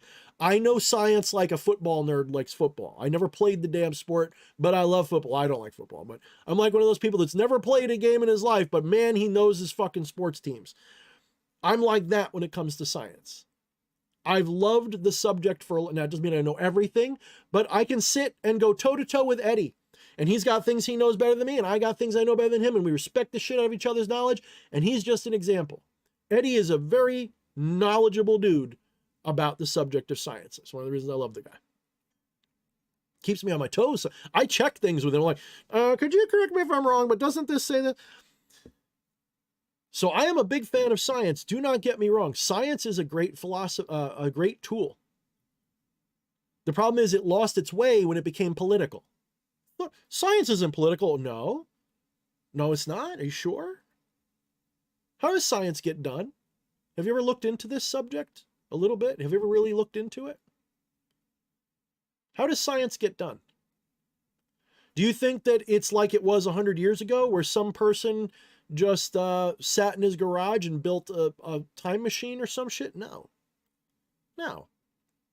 You do have backyard inventors like that, but they almost never, they're not what makes science go. They make technology go. They don't make science go. That era of science is dead because there's just, it's either out of reach of the average person who might do it, or, well, I guess that's really the main reason. That's the main reason. No, science gets done like this. There are institutions. You have academia, you have different R&D companies, you have government black projects and all kinds of weird shit. You have the military-industrial complex. None of them function where they just say, "Hi, Mr. Scientist, thank you for coming aboard. What would you like to teach us? What would you like to research?"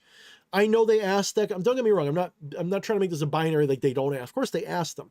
But I'm saying they don't just give them carte blanche to just research what they want. You go get your PhD. You follow the fucking money or you lose your career. And the money is not on things that question the establishment. The money is never on things that challenge the status quo of materialistic, physicalistic, nihilistic matrix society. And if you're one of those scientists that tries to do the opposite, unless you're the first, best, or weirdest, you don't make a name, you don't make money, you can't do your work. You got Donald Hoffman, you've got a handful of people, a handful. Out of thousands upon thousands, maybe even millions upon millions of scientists, you got a handful that go against that system and do it their way. Everyone else is a kook, a quack, and are laughed out of the industry. And even if they're correct and prove it, they almost never get anything to change. Look at the climate change question. There's no question the climate is changing. The question is, how much of an influence do we as average consumers or industries have on it? Is it enough to warrant the draconian green bullshit that they're trying to pull where they fly around in Lear jets and shit or 747s, eat caviar, wine, filet mignon, but you have to eat bugs? Climate change is so real, they get to live it up, but you've got to eat the bugs. You've got to live in a little 10 by 10 cubicle. That's, fuck you, man. Wake up. Anyone who listens to that shit, you're below me. I'm sorry. I don't like doing that because I'm supposed to be compassionate. No, you're not. You're not high enough to tell me how to live. If you're that stupid, gullible, and sheepish, you don't get to tell me shit. If you can't see through that instantaneously, if that's not just a snap obvious thing, you have zero discernment. You're an NPC. You're one of the people that still retains the genes of slavery. And I don't mean that like racist. No, I mean going back to Anunnaki times or whatever. Go way back. Whatever engineered us. It's clear they made two groups. Did you know that? The originals were pretty dumb, docile, easily managed. And then Enki or Hermes or Ptah or Thoth or whoever you want to call him, Odin shows up, drops a little bit of Kingu juice in your DNA stream, a little bit of God juice, and the intelligent ape becomes a human. But it's a little too good, so they got to hit us with shit to make us dumb again. A little bit. We're a little too close to them. We're a little too much like them. And so they hit us with a little bit to dumb us down again. Take away psychic gift, whatever it was. You know, what if the Tower of Babel story about speech wasn't about blah, blah, blah speech? What if it was we all had telepathy and could just think to each other? And we got so used to that we didn't even use blah, blah, blah. And when the Tower of Babel happened, whatever that was, really, maybe we had to resort to spoken words. And that's where the problem started. Maybe, just a thought. Just speculative. I'm not saying that's what happened. I'm just asking the question. Do you think that could be, maybe?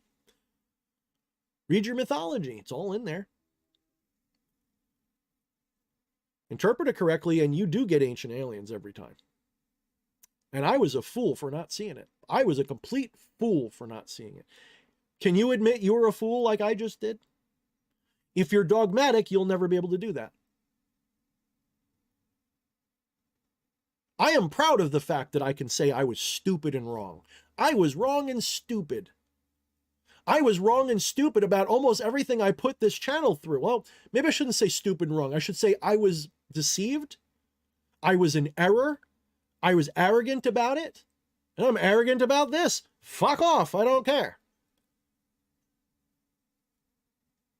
I was wrong about so much that I had built this channel upon originally.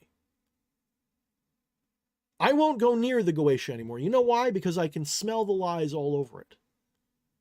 From the beginning, have you been watching my videos? You will note I was constantly searching for the original spirits that the Goetic spirits are rooted in.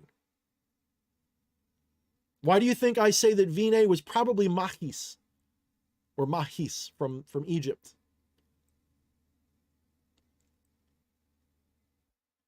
Look up Mahis. It's Maahs. Look that Egyptian god up and then look at King Vine. Tell me they're not pretty close.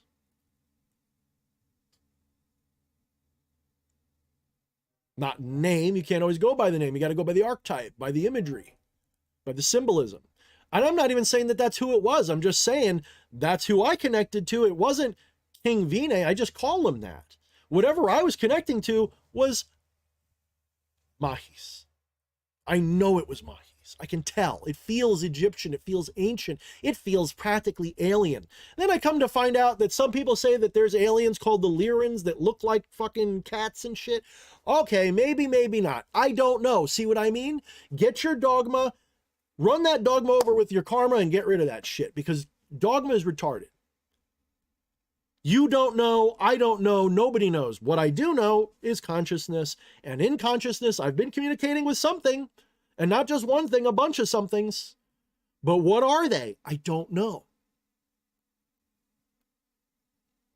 Maybe they're not aliens or gods.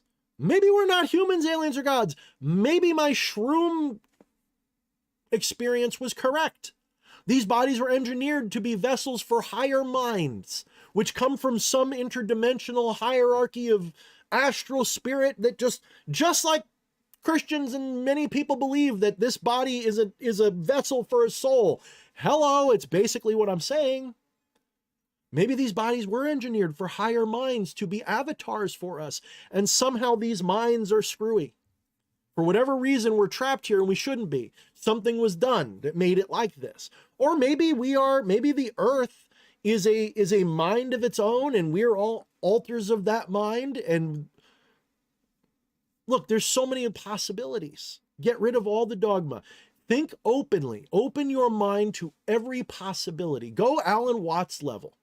That's why I loved Alan Watts. He never told you what the truth was. He just told you what he saw. He didn't tell you how it was supposed to be. He told you how it was to him. And he told it to you in a way that was so open and so full of potential, anything was possible. Open yourself like a child, because in the coming years, if you have a rigid set of beliefs and ideas, you're going to have a lot of problems. You need to open yourself to the impossible. In the next 1 to 1,000 years, starting now, open yourself to the impossible. Everything is possible. Everything. Because everything exists and doesn't exist in the multiverse, which is a reflection of consciousness. Everything is there as something you can potentially witness. Everything. There is literally nothing that you can't witness. So then you have to ask yourself, why am I witnessing this now? Why is there so many billion people on Earth right now at this pivotal moment? And how many of them are asleep and how many of them are awake? The ones who are awake are a vanguard. It's not their first rodeo. It's not my first rodeo. This is probably not the first or the last one of these great awakening periods, because I have a feeling this is something that my higher self loves to watch and be part of over and over and over again. It must love the great awakening timelines. It must love them. Because it's just, everything about it is me. Everything about it is exactly what I love. I love the bit of rebellion that goes with it, the victory that comes at the end, the awakening people, helping people to wake up. The amount of love that's required, yet it's like an angry love, like, you dumb motherfuckers, wake up, you're killing yourselves, wake up. I'm not alone. Half of you guys are probably similar. Maybe the only difference is you haven't put your fucking one foot in front of the other and started walking.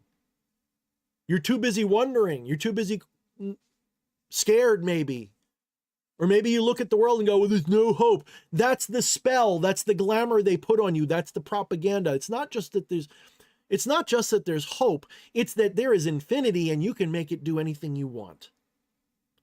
How dare you? If you're on the left-hand path, how dare you say there's no hope? How dare you say that you can't make a change? You're on the left-hand path, egotist. Do something about it, coward. Do something, you fucking weakling. Change it. Don't tell me, oh, I can't make the people. Fuck you, stand up.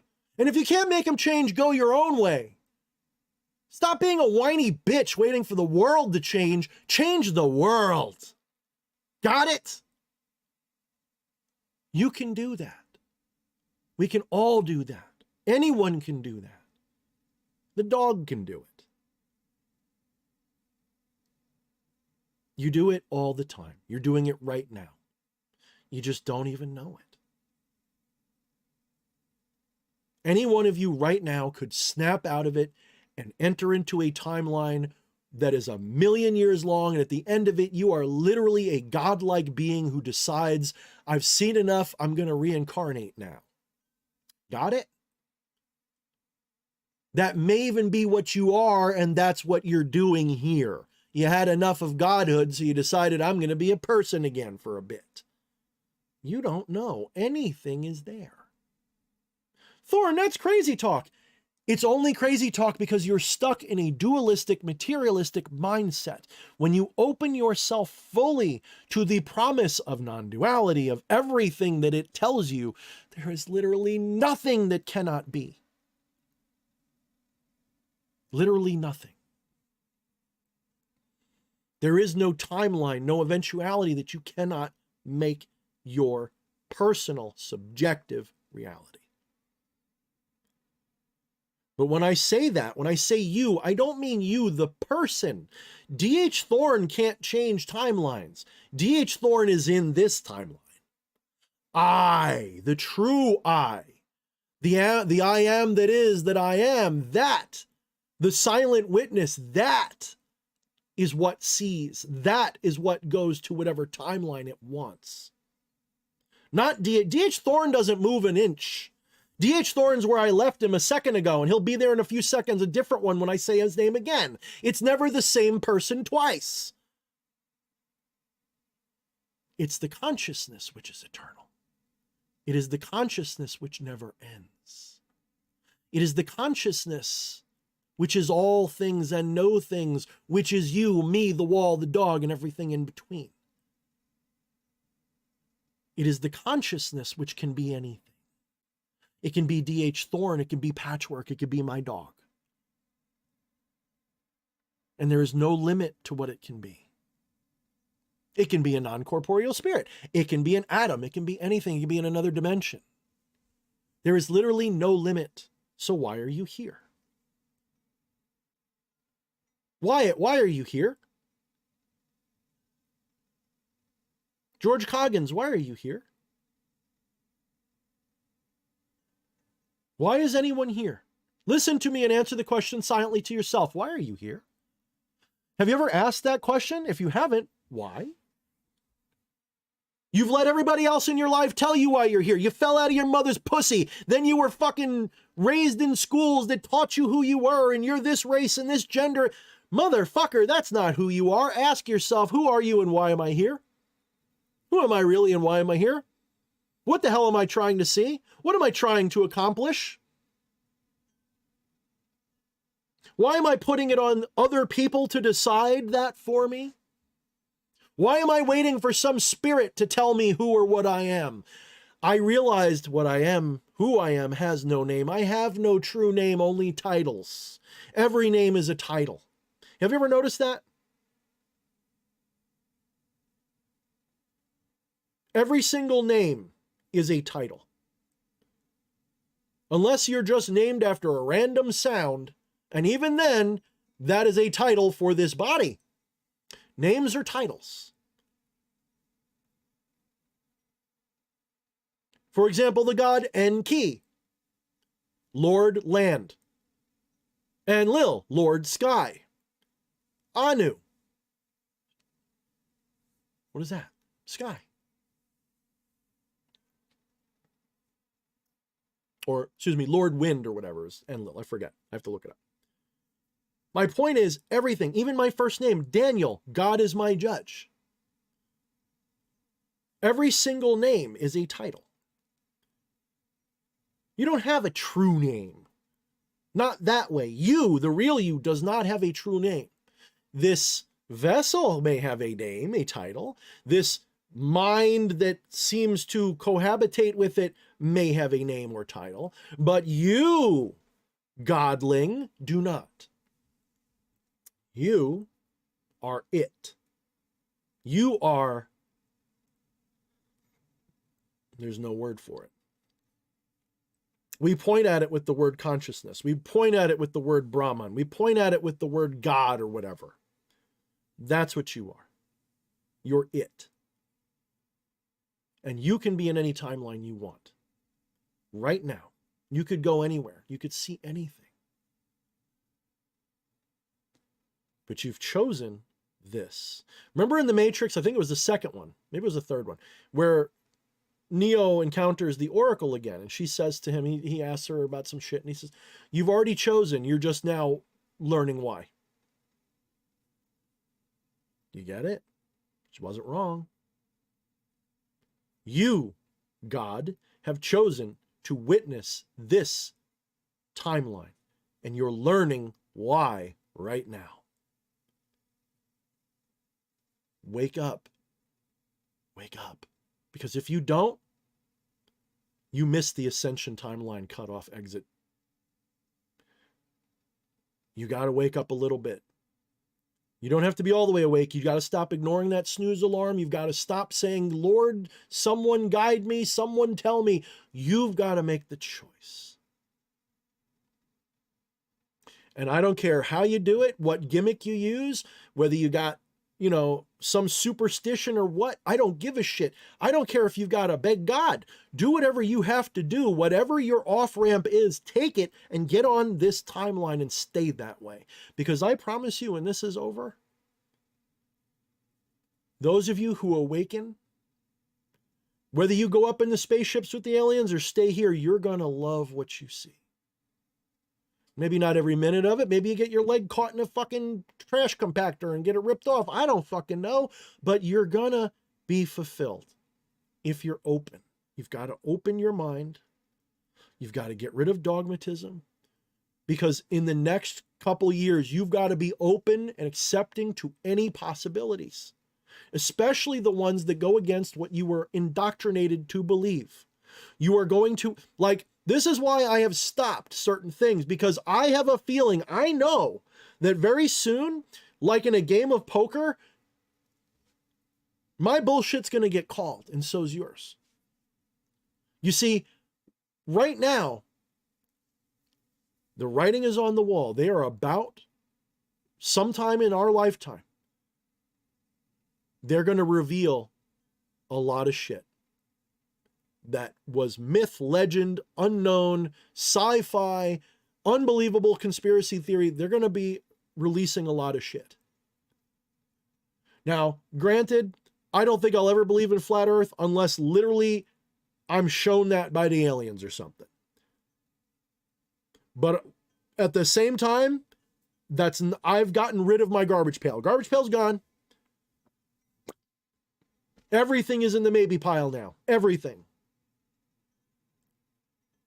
And nothing except for consciousness is in the I know for sure pile.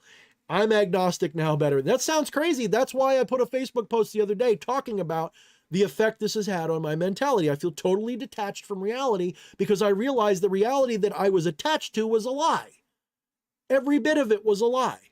And I don't know which things are 100% anymore. Thorne, you sound like you're going crazy. No, I feel saner than I've ever felt. I feel freer than I've ever felt. I'm no longer sucking the indoctrination cock. And I'm starting to realize that, holy shit, this is everything that I've ever hoped.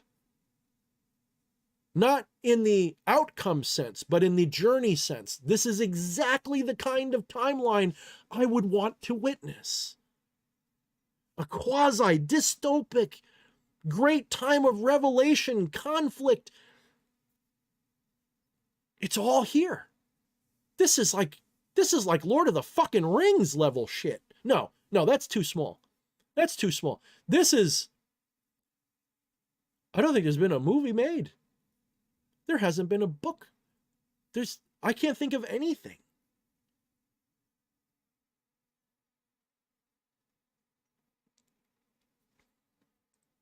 Can you?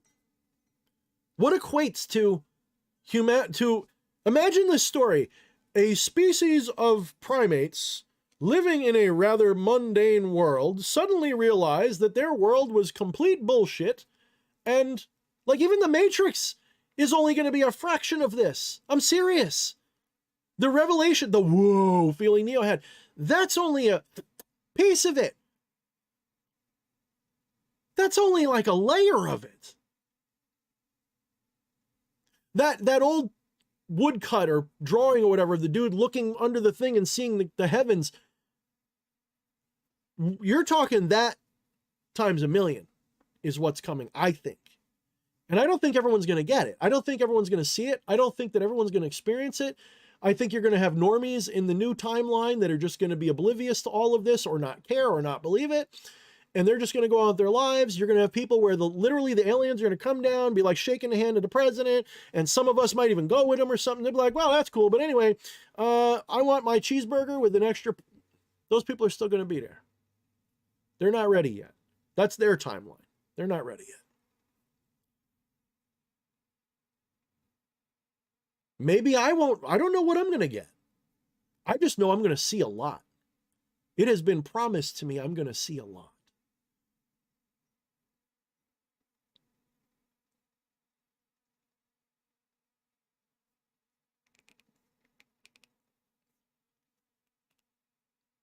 I wish I knew.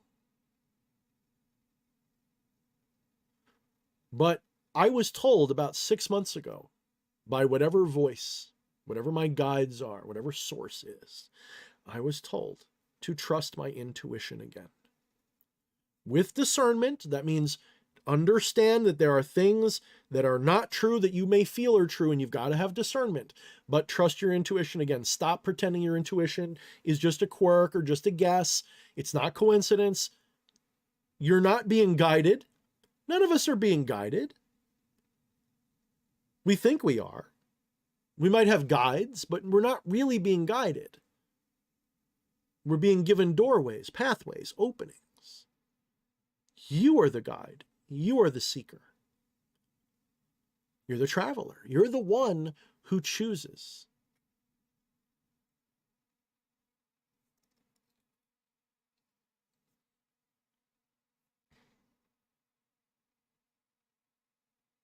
So I was told to trust my intuition again, which is a scary thing because I intuit a lot of shit. There's a lot of shit that I feel, that I know or sense or am told. I say this a lot, but I really want you to understand, like my wife has like yelled at me jokingly, like, cut it out, because my prescience is getting ridiculous. I'll say something, a split second later, it'll happen. She's getting it too. It rubs off. Sometimes we resonate with each other so much we both just, it's like we make it happen. And sorry about ignoring the super chats. I will get to them in a minute. I'm just on a roll here. And it's usually over some dumb shit, but I can't think of the last bunch of things that happened. I don't know. Are you awake, sweetie? What was the last one I did? Like, I'll say a word and a split second later it'll be on a commercial on the television. You know what I mean? Shit like that. Just uncanny coincidences, uncanny predictions, big stuff, little stuff, and everything in between. I'll be at work.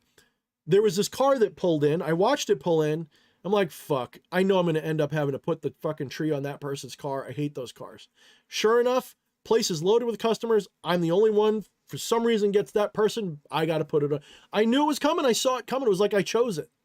It was like I made it happen by predicting it. And this is why I said in Become the Maelstrom, at some point of mastery, you can't tell the difference between prediction and causal. You can't tell whether you caused it or predicted it. It'll feel like you did both at the same time, because if you're God, the one is the other. If you're it, if you're the ultimate, then what you think is going to happen is what's going to happen.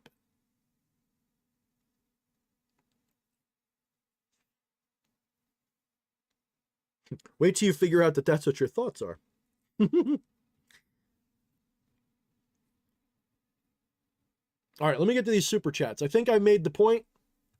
Hopefully the point is stuck. If I missed anything, hopefully I remember.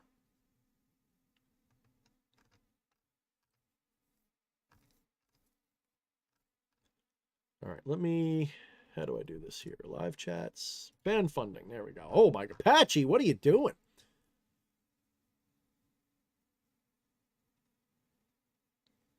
Slim says, fascinating stuff. So are your older videos from a previous timeline? If so, why can we view them on this timeline? Trying to understand it. Timelines are not mutually exclusive. They overlap. You can have a timeline where everything's exactly the same except for one atom's out of place. So Slim, you can have a timeline where D.H. Thorne had every memory, thought, and experience that I had in that other timeline in this one too. It's just different from this moment forward. Does that make sense? Or from a few months back forward. Further, how would you know if you've always been in this timeline? Maybe, Slim, you've always been on this timeline that I'm on now. Don't you get it? Slim Lewis, you might have been here on the Ascension Timeline and I might have joined you. Think of it.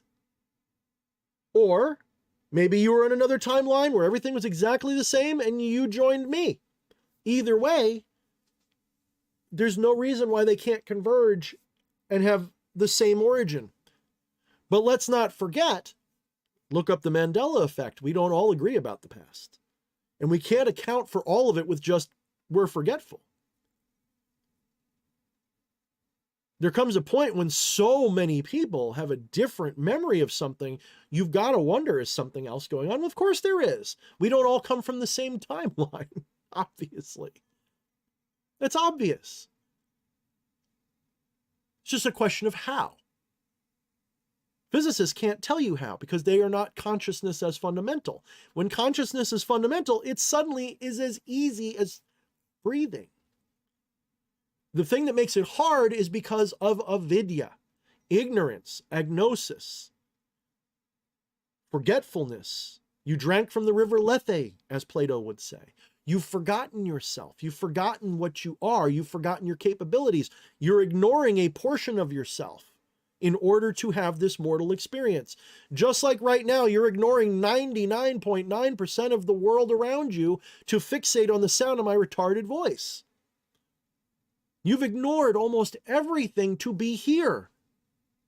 You're doing it right now. You just don't realize it. It's just not obvious.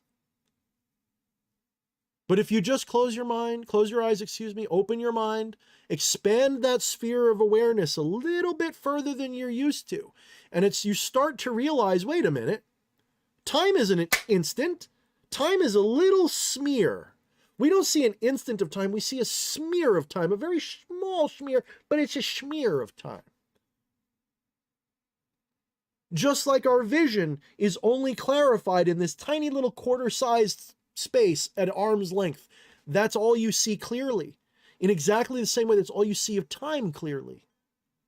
The future is foggy and the past is foggy. Only this little bubble of now, that's a gradient of now, is your reality right now. When you think of it that way, it's so obvious what's happening. Even Einstein talked about the observer. What is the observer? Is it a particle? No, motherfucker, it's consciousness. Now, maybe Einstein wouldn't agree, but Einstein doesn't know everything. Tesla knew a lot more than Einstein did. I love me some Einstein, don't get me wrong. You know, you can be completely right about your model and completely wrong about the fundamental philosophy or metaphysic under it. You can be completely right about your model and be wrong about why it works. Newton is a prime example of that. Newton will tell you mass times acceleration and blah, blah, blah, blah, blah. All true. But he got wrong. Why? He didn't understand the quantum. He didn't understand the other parts. He still got his predictions right, but they broke down at a certain level, and that's why we have quantum physics and Einstein relativity and all that. And then you have more unifying theories like, I like Tesla's stuff. I like the ideas of the aether and all that shit. I like that. I think that's more likely, at least on a fundamental level. You can have quantum physics emerge out of that. The secret is trying to find that fundamental source. I know the fundamental source is consciousness. How that perfectly interfaces with this, I don't think any person knows. I'm not sure any being in the multiverse knows, because I don't know if it's knowable. That's like asking at what point between you and the reflection does the experience happen? You get it? That's a tough question.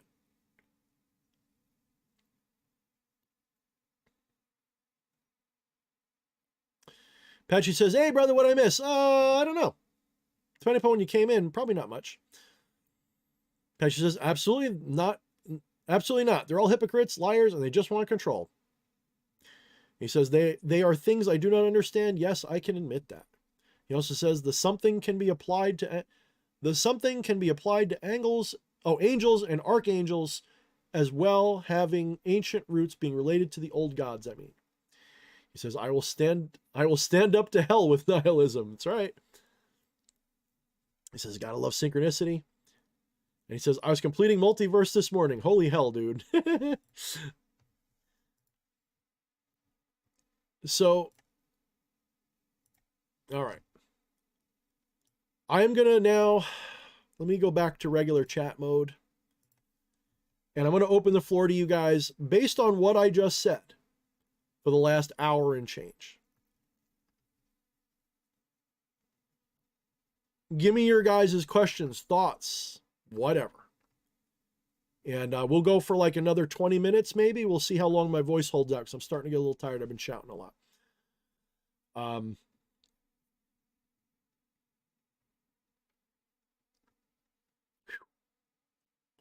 I think I got out most of what I wanted to say. Carol says, now that's Luciferian. I hope you were talking about when I was telling you to stand the fuck up.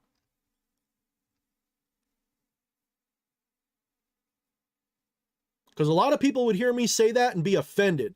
Why are you yelling at me? My message ain't for you, pussy. Get the fuck out of the way. Let's so these other people can hear what I'm saying. They need to hear it. Stand up.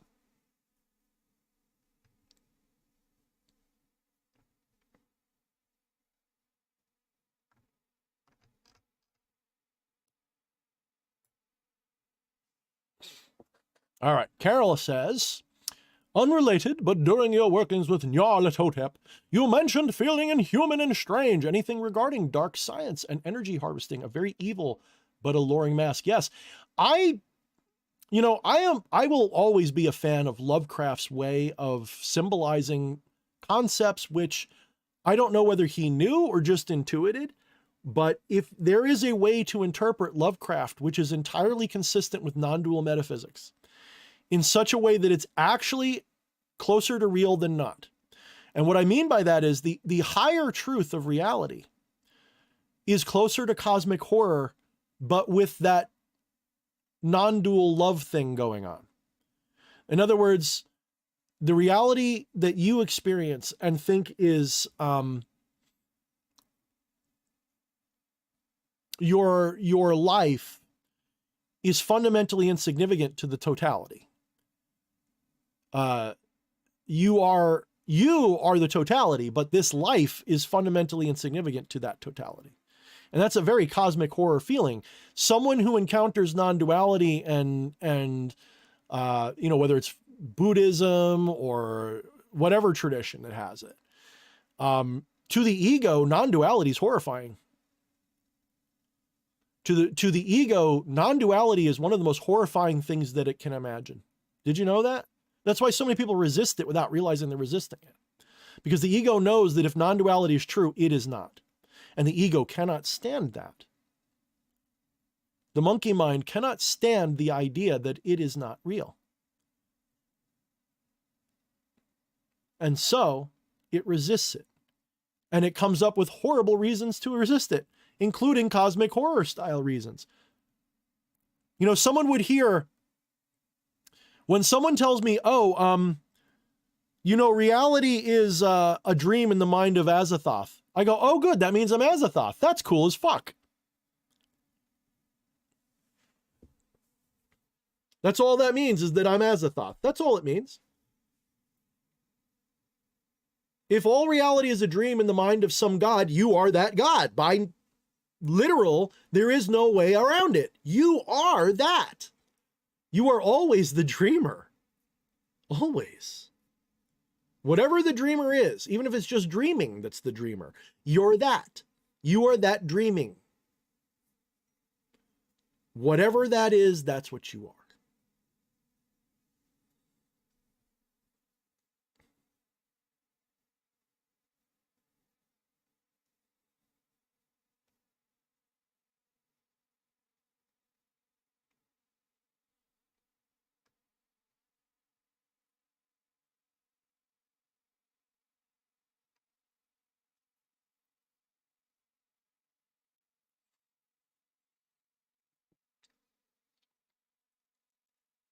Tommy, yeah, I just saw something. Where did I see that? Did you put it in the Discord or something? I just saw that. Where the hell did I see that?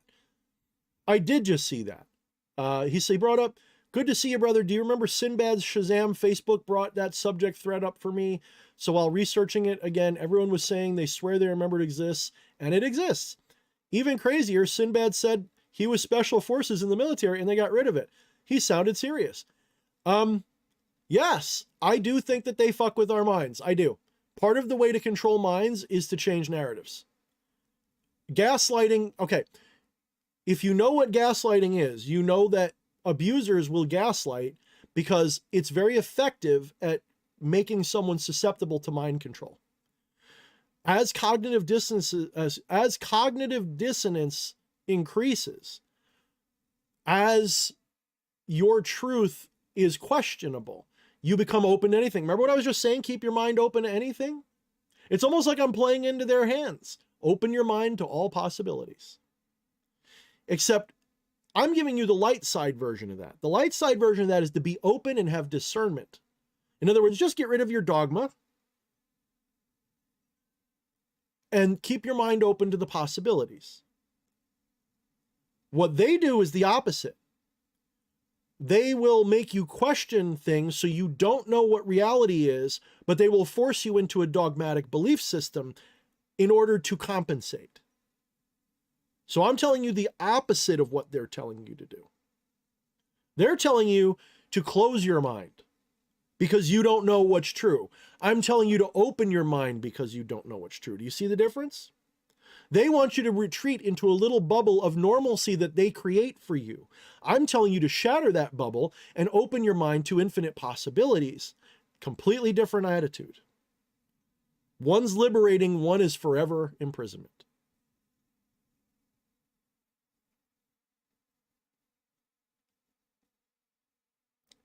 That's right, Odo. He says, happy December, everyone. Last month of 23. Ready for the big ride, baby. Woo! If you know what's going on, 24 is going to be a ride.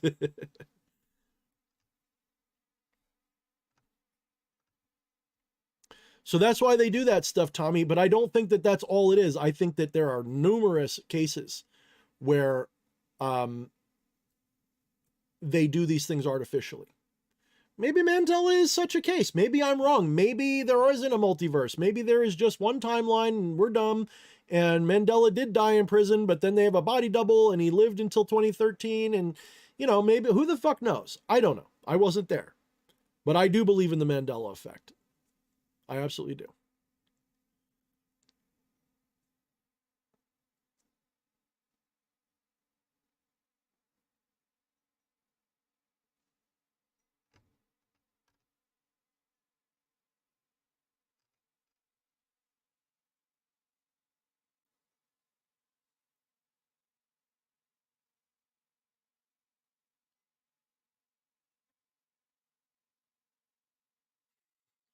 Wyatt says, well, good hang. I'd love to stick around and bullshit longer with you guys, but I already prorated my time on stream down to about 25 of Thorne's words per second of sleep I have left. Go to bed, dude. Oh, man. I'm glad you're all right, Wyatt. Welcome back, brother. I'm glad it doesn't have to be weird anymore. I'm very happy for you, man. I hope you're doing good. If you're still here.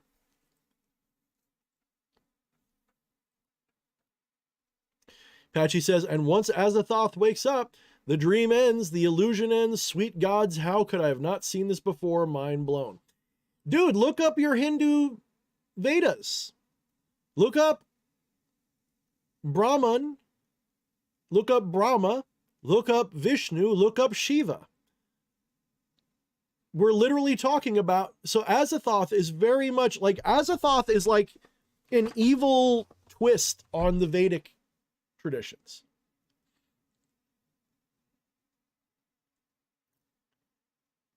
And it's very easy. That's why I like the Lovecraft lore, because it actually maps out pretty good. Actually. Like you can literally take the Lovecraft lore and use that symbolically to represent these same ideas. They are almost one for one in so many cases.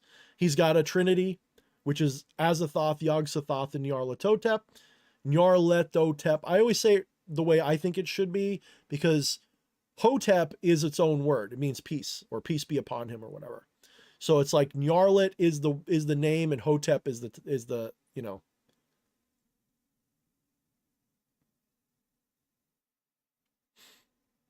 Oh, Tommy, come on. You're gonna make me blush, dude. Whew. It's bad enough Nanerta says I'm on point. Now you're telling me I'm a national treasure of philosophy? No, bro. I'm a learner. I'm a student teacher, man. In fact, I used to be like, I am the king of this. Now I'm like, oh, damn, I'm a fucking toddler. I'm not even a toddler, dude. I'm a little baby in diapers compared to what's coming. Why do you think I've been so fucking, yes, George, I love that. The Cliffoth version of Brahma. Very good. Very good. I love that. Great way to combine metaphors, man. Holy shit. Yes, Patchy, read George's comment. Beautifully said, George. No, I am so happy. You one of the things you don't realize is how happy I am to not know it all anymore. Do you have any idea how much fun it is for me to be like, wait a minute, blank slate? The only thing I got right was this one thing, but that's one of the hardest things. Okay, cool. What's next? When do we get to go flying around in spaceships and see other life and civilizations and learn how to use the Force and shit? And when do I get to dimensionally travel and can you imagine me sitting in a spaceship with this hat on, flying around the multiverse? Fucking hell yeah. Hell yeah. Can't wait. We're all knowledgeable idiots, brother. That's what these bodies were designed to be. Your higher mind, though, that motherfucker is brilliant. Your higher mind is all-knowing. It's limiting itself to this, though.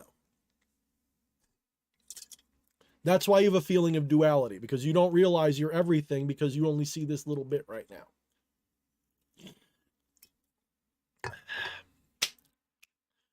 Yes, George, that cool part is definitely coming after the bad part.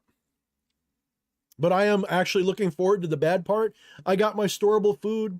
I got my precious metals. I've got my weird side investments that hopefully when the dollar collapses or whatever's going to happen will make me rich.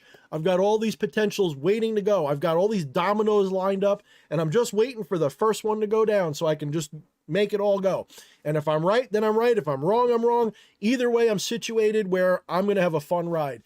If it's the bad timeline and I'm wrong, I got my ammo, I got my food, and I got the people that I can't wait to purge on. Ha ha, don't listen to that, Susan Wojcicki. Wait, you don't run YouTube anymore. Whoever's running YouTube these days, this is obviously just entertainment. I would never hurt anyone in my life. In fact, I'm incapable. But why did I turn British when I become like a pussy? Why did I do that? That's weird. Why did I do that? That's it. I got to investigate that shadow. But anyway. And if it's the Golden Path timeline, if it's the Great Awakening timeline, if it's the Ascension timeline, I believe that I'm positioned in a place where I'm going to enjoy the shit out of that.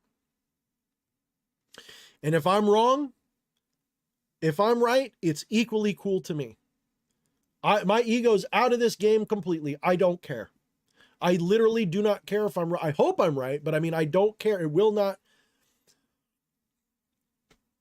I mean, I will end up probably in a mental ward for a little bit if I'm wrong. I'm not gonna lie. If I'm wrong and the New World Order wins and I see like, okay, hit me with the good shit. I'm just, just put me in a straitjacket because, you know, but no, in all honesty, at this moment, I'm like that dude who's standing at the exit of the plane ready to jump with the parachute.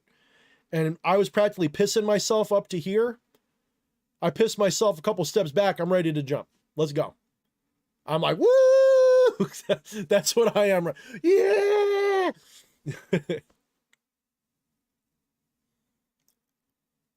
I feel like I'm in one of those really fun, you know, like roller coaster or water slide rides. And I'm positioned, I'm next, and I'm about to get pushed. Can't wait. Can't wait. Fucking George, she says, should the Chinese invade? I've got decades, even lifetimes of repressed furry. Dude, don't they eat dogs and shit though? Dude, they might, you're gonna run around like, dude, that would be so hilarious. How funny would that be? Like a militia, like, or whatever, some resistance fighter, but he's like a furry and he's got like a bandolier and shit. And he's got like dog fucking shit. And then, oh my God. All right. Anyway, I'm in a goofy mood. Dude, that'd be hilarious. That'd be fucking hilarious. But no joke though. I've been learning stuff about some French shit. And since my mind is open now, finally, I'm open to things I wasn't open to before, including the possibility that, in fact, it's very probable that the powers that be have had subterranean labs in national forests and shit. And some of the more weird crap that you hear about, like the Goat Man and the Dog Man, and maybe even Sam Squamch, you know, werewolves might literally all be real in some fashion. They might not be werewolves like humans that transform. They might be humans intermixed with wolves or, you know, Canis something or other. And you get wolf men that literally are real, that guard these things. I am learning some weird shit. Chimera is exactly, Carol. I am learning shit about this that is blowing my hair back. Like, let's say this. Every myth is based on some level of truth, including urban myths. There's something behind everything. Doesn't mean it's always true. Just means there's always a seed that starts the myth. What if they're all real? I made a post on Facebook about a week ago now, I guess, calling out the New World Order elites and calling them literal vampires. Goofy goober time. That's right, Harker's up. Let's go into wood. I'm going to wear this hat, right? And I'm going to be sitting there with a bandolier, a big old rifle. Come on with me. We're going to go Sam Squamch hunting.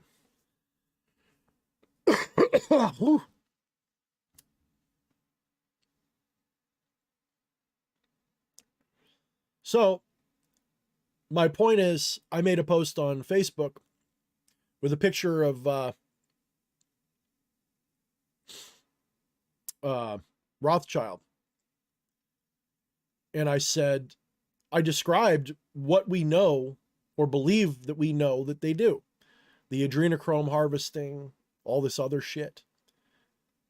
I know that humans can be energy vampires. I know that humans can have similar relationships to energy that they do, but I believe on a much more reduced level. The average person like me, whatever vampirism I have is not because I am literally, maybe I've got some blood from them. Maybe I got a little reptilian blood. Maybe I got some vampiric blood. I don't know.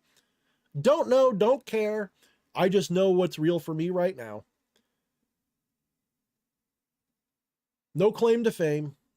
The point is, I think that the mythology of the vampire is literally about them. And I do believe that some of that mythology is sensationalized. I think some of it's exaggerated or, metaphorical. I do believe that the elites have been drinking blood. Probably for the adrenochrome or some other, we know they do. If we look up just in a history book, the history of blood drinking by elites, it's there. Surrounded throughout antiquity.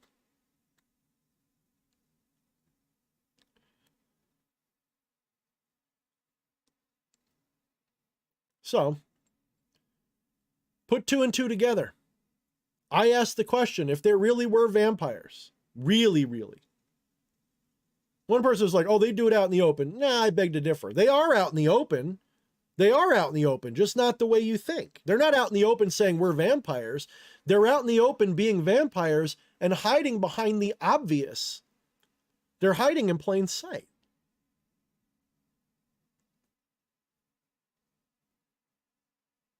Yep, I saw that chamber, Nernerta. Yep. I still want a little bit more source on it, but yeah, that looked to me like it could also be an underground church, but I don't think so. I've heard in some countries where Christianity and similar religions are outlawed that they have like secret tunnels to things like that, but that place had that look of like elites go there. It had that gaudy, like sacrifice, like eyes wide shut look. And so I'm inclined to believe that you might be right on that one. I'd have to see a little bit more sauce behind it to know, but the vibe I get is I agree, you're probably right. Yeah. That's in my strong maybe category pile. And I don't deny it because I know they do shit like that. I know they do. There's so much of that coming out. Look at the WikiLeaks documents about it. There's so much that's the thousands upon thousands of miles of tunnels and underground railroads and all kinds of shit, secret subterranean bases, Agartha, dude, it's all there. It's all there. That's what I'm saying. All of this stuff in some form is probably going to get proven true very soon. I don't know how quickly, I don't know how much, I don't know how exactly, but I would actually recommend that you guys play the video, the MMO, the Secret World Legends, and just play that game and be like, what if everything was true the way everything is sort of true in this, but maybe not to that literal level. Like have that same thought. What if everything is based on something true? Uh-oh.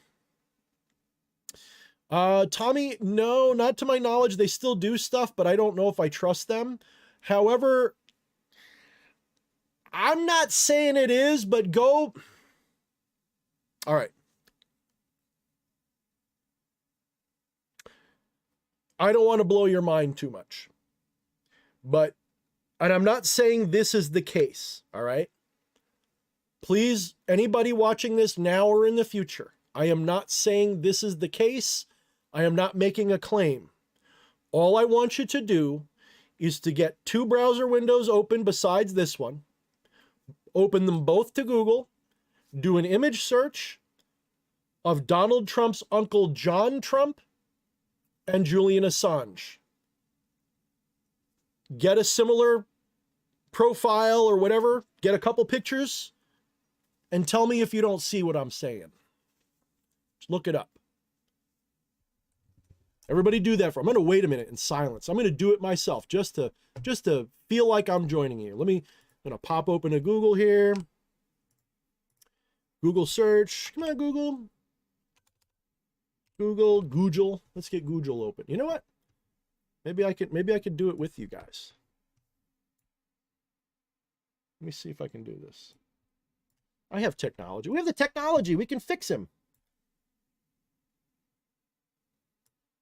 Maybe I will do you guys a solid. I don't like doing your homework for you guys, but no. What's it? This one? There we go. That one kind of works.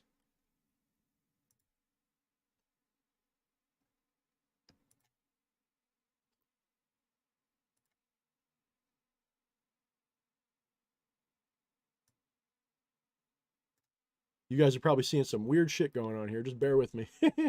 You're seeing some back end stuff. All right. I bet you some of you guys have already looked it up, but for those of you who are slow and didn't do it, oops, no. Get that as big as I can within reason. All right, good. So you guys can see my Googles, right? You can see my Jujels. All right, those are my Jujels.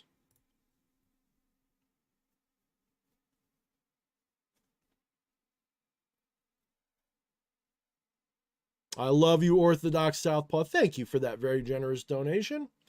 I really appreciate that. He says, I'm loving the liberating balls about enthusiasm of the infinite that the DH in this timeline is radiating out. Thank you, brother. Don't be a stranger. I don't always respond, but I always read your emails, and I do appreciate them, man. All right, we're going to do John Trump in this one.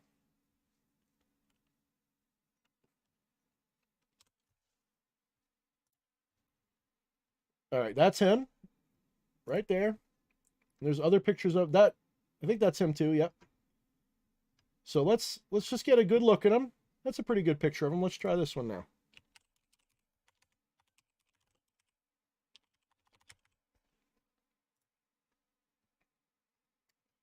Again, I am not saying it is. I'm just saying. Like, I'm not saying, but I'm saying, all right? Pretty decent likeness between these two faces, isn't there? You guys see it? One of the best things you can go with is like earlobes and shit. Like, that's one of the easy ones because those are hard to fix.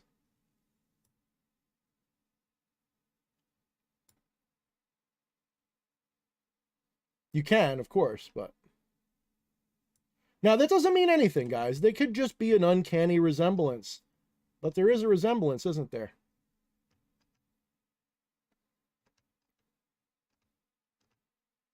Why is that important? Do you guys know why that might be important?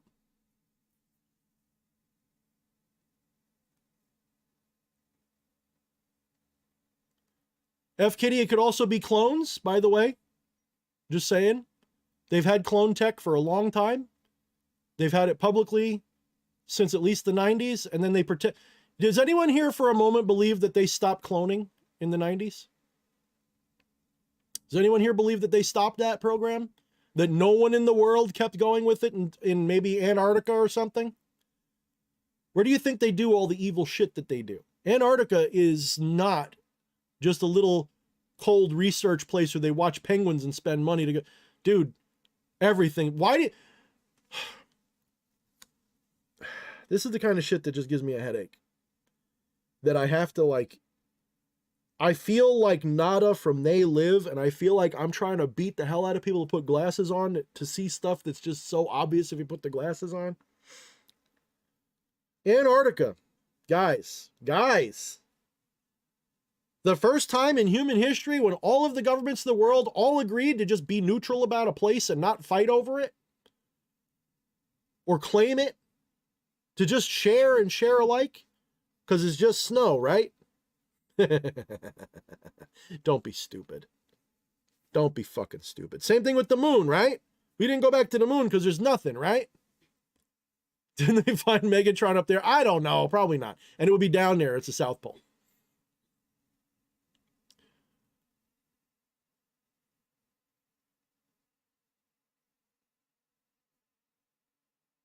Or Metatron. I like that even better.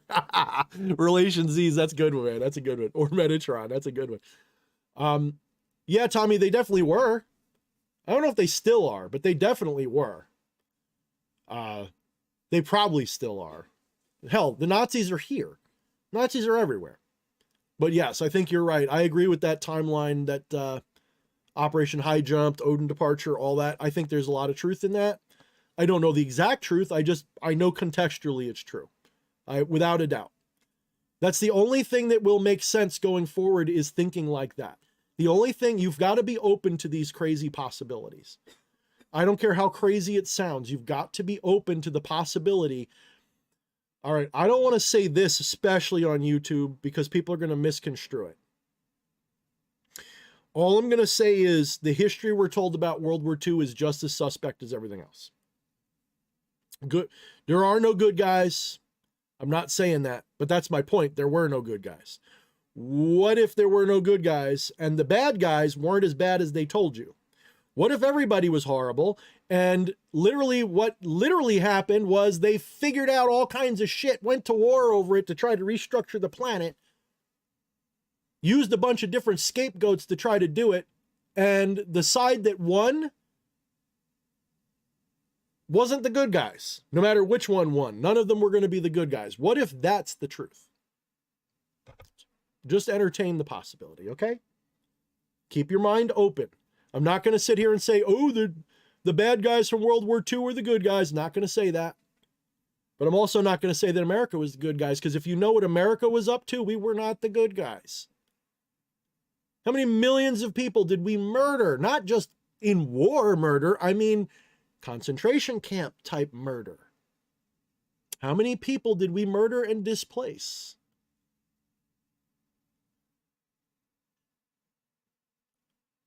We are told that we had to drop the nuke. Otherwise, that's what we were told. Maybe it was true, maybe it wasn't. I wasn't there. Project Paperclip. That's right, George.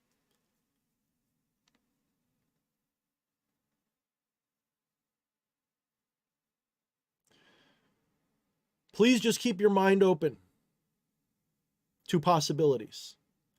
Because there is a narrative out there that says that the bad guys from WWII, were not after all the people of the chosen ones, shall we say, but only a certain group of them whose name originates from Rome, having to do with Caesar, Caesarian. Oh, don't say that word. Caesarian. The Caesarian, those people who became the Rothschilds. What if they were the target? Not all of them. What if that's the truth?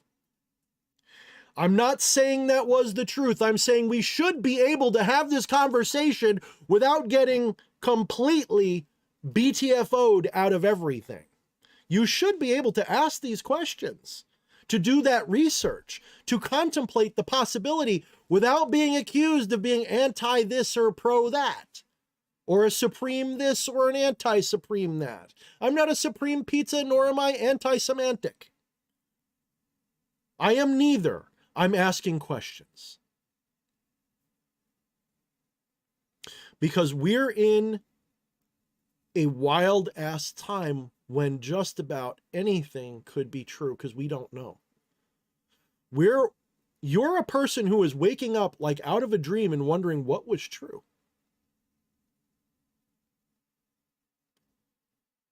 That's right, Orthodox, just like the building of the pyramids, especially when you run the fucking numbers. It doesn't add up. Now, I'm not an expert, but it don't sound legit to me. You can't tell me that they built that one pyramid in a period of time so fast they would have to be laying one stone every 2 minutes, 24 hours a day for 25 years. 400-ton bricks of granite. Some of them 1,000 tons. You're not telling me they built those pyramids in 25 years, every 2 minutes, ka-thunk, ka-thunk, ka-thunk, big ass, that way bigger than my house. With no wheels, no pulleys, just simplistic levers, and their big swinging Egyptian dicks. Don't tell me that's how they built those things. I'm not being a white supremacist or something for questioning that, okay? That's why when people say, Oh, well, white people can't accept that brown people did. No, motherfucker, I don't accept that white people could do it either. I don't think that at all. I don't think that's what we could have done with the level of technology. You can place any person back then. You can tell me any group of people were the Egyptians. That's not why I think that.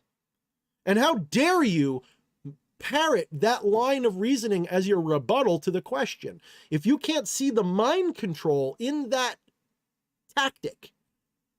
Oh, you don't like that brown people did it. You can't accept that brown people accomplished something. Motherfucker, I used to believe that a lot of shit that I don't believe anymore that I was fine with. I love the idea that Africans built the pyramids. It doesn't bother me. No, but that never bothered me. And it doesn't bother 90% of the people who question it. Some of them still think it was brown people. They just think it was 10,000 years earlier or something. So get your heads out of your asses. They've been lying to you and manipulating you with gaslighting and all of these tactics from before you were born. And you've been born and raised into this matrix and you have no idea.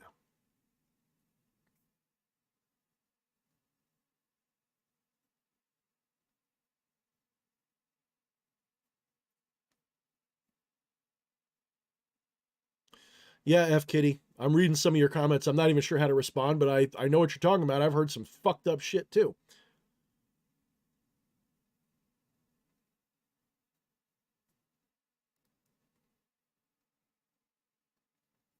Let me put this back on the regular screen. Oh, you get the beautiful, you're probably getting the music. Whoop, there we go. Yeah, Ninurta, that's the theory I like, although I don't know if I go with the lasers or some sort of a vibrational tool, but yeah, I think you're probably right. You know, let's not forget in the Book of Tobit, you know, King Solomon was searching for the, I always forget the name of it, but the little doobly dot critter that was supposed to just eat stone. Well, that sounds to me like some kind of a weird ass thing that would make pyramids, doesn't it?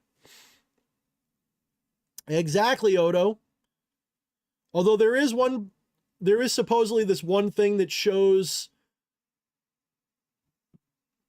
a time before the pyramids. And people are saying, well, that's proof that the Egyptians did build it. Okay, let's say the Egyptians did. Just for argument's sake, let's say they did build it, but earlier than we think. We'll say maybe, I don't know, 500 years before we think they did. And so, yeah, those Egyptians found it. I don't think that's the case, but let's say that makes it even worse. That makes it even worse because they had probably less technology to do it then. And why does it seem like the best ones were the first ones? There's too many inconsistencies, okay? I don't buy it anymore. I won't buy it anymore. I'm tired, guys. I love all of you guys with your open minds. You guys are awesome. You keep me going.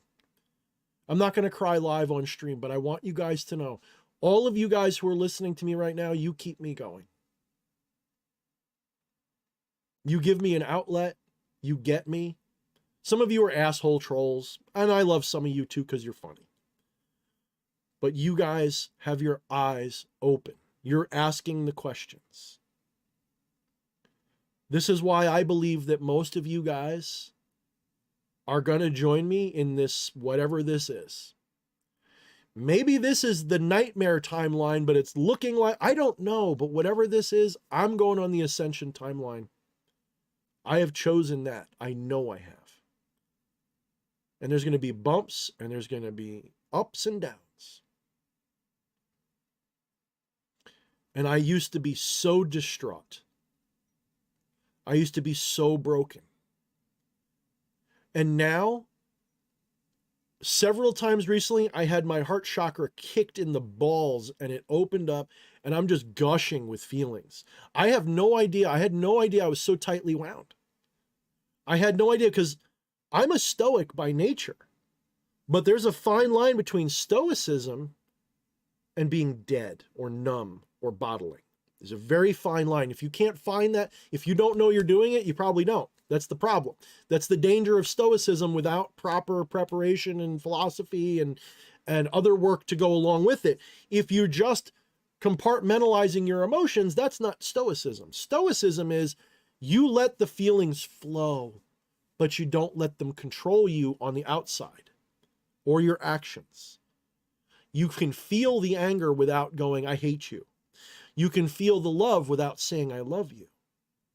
But in all brutal honesty, I have cut that without realizing it. Probably the weakest chakra I have is my heart chakra.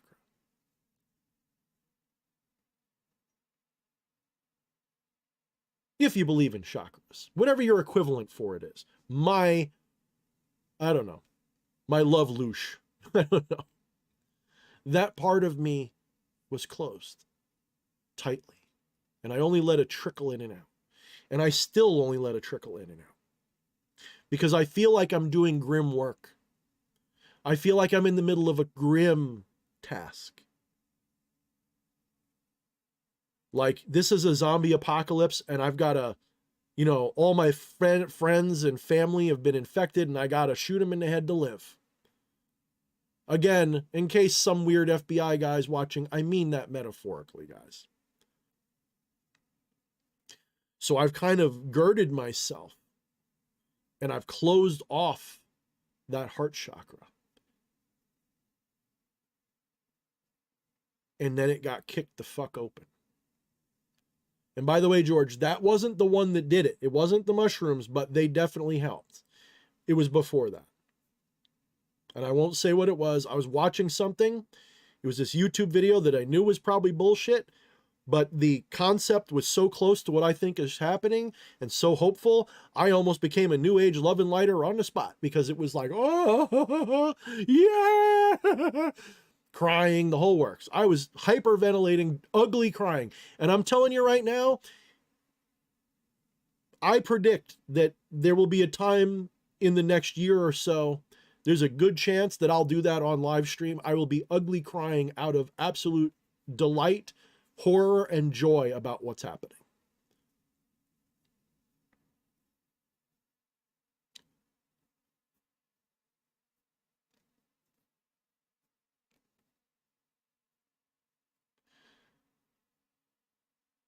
It may even happen sooner than that. When those silver ships come landing, and if it's not the end of the world in a bad way, if it's the beginning of the new world, and those doors open, and those of us that have been making little potato sculptures of Devil's Tower, anyone get the reference? Who gets the reference? Those of us who have been making the little Devil's Tower shapes out of our mashed potatoes, if those silver ships come down and say, come on, hurry up, we've been waiting for you, I hope I see some of you there. Because I'd like to have some familiar faces sitting next to me with Elvis and Bigfoot. You got it, Ninurta. I may not look at it tonight, or I may look at it, but I may not respond because I'm getting tired tonight. Ninurta, thank you. By the way, to our mutual friend, I hope all is well with the two of you, and say hi to them for me. Just let them know. I hope all is well. You guys are so sweet. I'm seeing all you guys telling me your love and everything. Honestly, guys, I mean it. Like, I don't know enough of you guys personally to love you personally. I love you guys in that very, agape, compassion, but I feel you guys. I feel so many of you guys, especially the regulars. I feel you guys. I don't know you personally, but I feel you personally. I feel you there. I feel the appreciation that I don't feel like I deserve. I'm not saying that like in humility. I'm not saying that to knock myself. I'm saying that in true humility, like I need to do better, not just for me, but for you guys. I have been lax because I've been directionless. I have been lost, just in awe of like the what the fuck that's going on. I've been in awe and in this what the fuck feeling for 3 years now. And it's finally clicking. I'm getting it. Bing bong. That's my favorite character from that movie, Patchy. Bing bong, bing bong. I feel like that's who I was. And if I think in another dimension, that's who I am. I'm Bing bong from that movie. Oh, excuse me. All right, guys, we got to be careful. This is how cults form. We can't do that. We're not doing the cult thing. I want no followers. You can walk next to me. Do not follow behind me unless it's just to guard my six. I do not want you following me. I want you to be free. I want you to be liberated. And I want you to find your own way. And I want you to walk next to me because we're going in the same direction, the same place. Yeah, Orthodox. No comment. Yes, it is real. But it's not necessarily real the way they're saying it, but it is real. I am not, my jury's out on how much of it is real. I agree with you, it is real, and that's all I'm going to say because there's things I'm not supposed to talk about right now. I was told that I am in the learning phase. Shut up about this stuff. I'm okay to speculate. I can talk about this stuff. I cannot talk to you guys. Even that's too much to even say that. I cannot talk to you about that. But there are things that have been seeded. Shut up, Thorne. Shut up. That's one of my problems. I got to learn to keep silent better about some things. Too many non-joiners here for a cult, but we can appreciate a leader and some truths. Thank you, F. Kitty. I make a terrible leader. I'm more of an advisory role for leadership. I'm better as that guy who tells the leader what to do.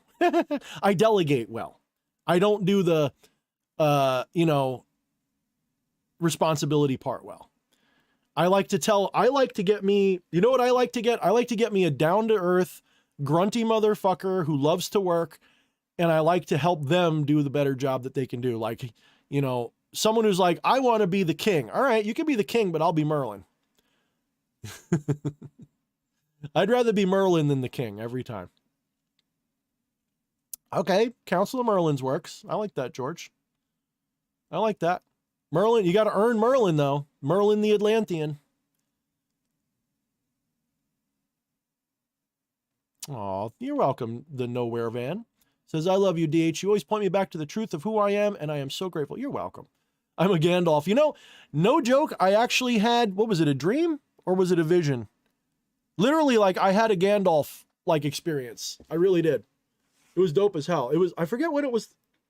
I forget what I was doing now. It wasn't like it was real. I mean, I literally daydreamed it, but it was so vivid. It was so good. I was like, oh, man. Hell yeah, I'd go with Gandalf. Gandalf's cool, man. I love the actor who played him. I don't know if I like him personally, but I love the actor who played him. As an actor, I like his work. I know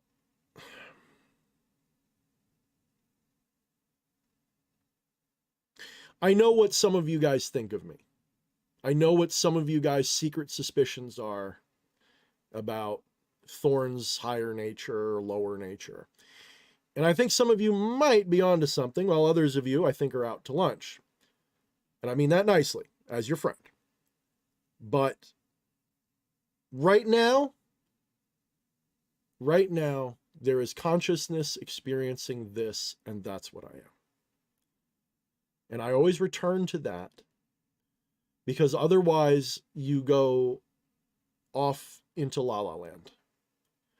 The only thing I can ground myself to, there's only two things. When I had that little bit of a breakdown the other day, so many people came out of the woodwork to say nice things, to give me advice. And it was sincere. It wasn't like they were just looking for clout. They were literally concerned.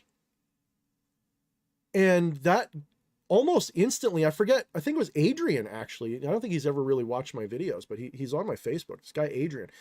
He said something. I don't even remember what it was. It was just the way he reached out. I felt it.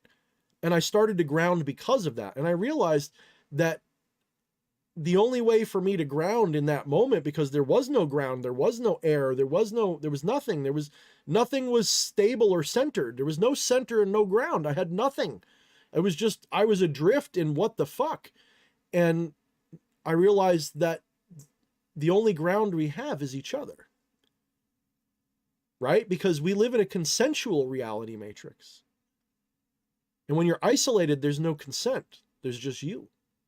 When you're off in the deep end of the pool and you're deep diving in that truth pool and there's nobody there with you, and you come back and you're like, I'm alone. Maybe solipsism is true just on a cosmic scale, you know? And what if, and there's all these horrible feelings like this can't be. And then this little voice comes up and says, hey bro, you okay? You want a soda?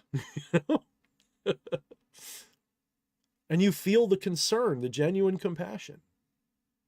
And you go, that's what I missed. That's it. Because one of the dangers of enlightenment is nihilism.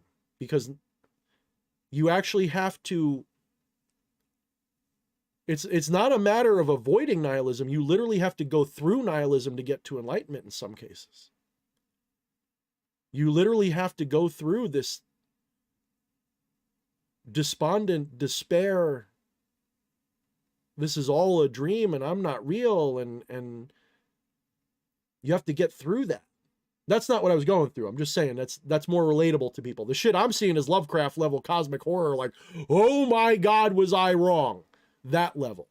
That I felt like the mad Arab from the Necronomicon. I felt like I was, you know, like I was in complete, you know, I read too many pages out of the real Necronomicon. That's how I felt. But I'm saying just a more relatable would be the nihilism step between here and enlightenment, because it's a very dangerous step. Most people fall right into it. You could even argue that Zen Buddhism is just enlightened nihilism. That's why I'm not a Zen Buddhist. I don't agree with them on a lot of levels. They're very they're a great path, but I don't necessarily agree with the nihilistic side of it. And they're not all nihilistic. I'm just saying that very common.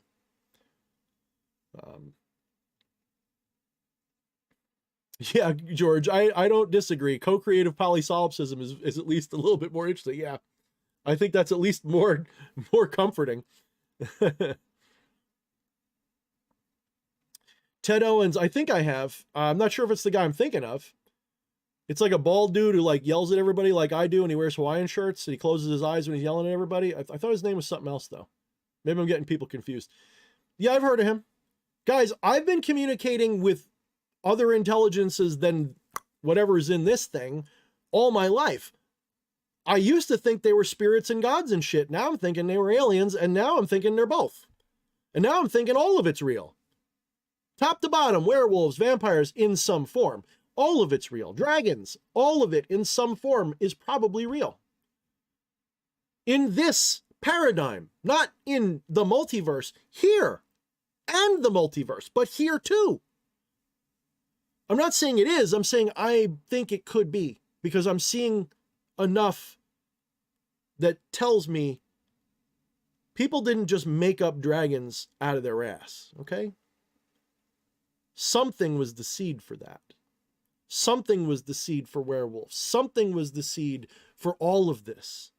And I think it originally goes back to ancient aliens making chimeras out of us, and some of them were literally giant lizard people that look like something similar to a dragon, and they're still out there watching us. There might be a dragon under your feet somewhere in Agartha right now. I don't fucking know. That's what I'm saying. I don't know.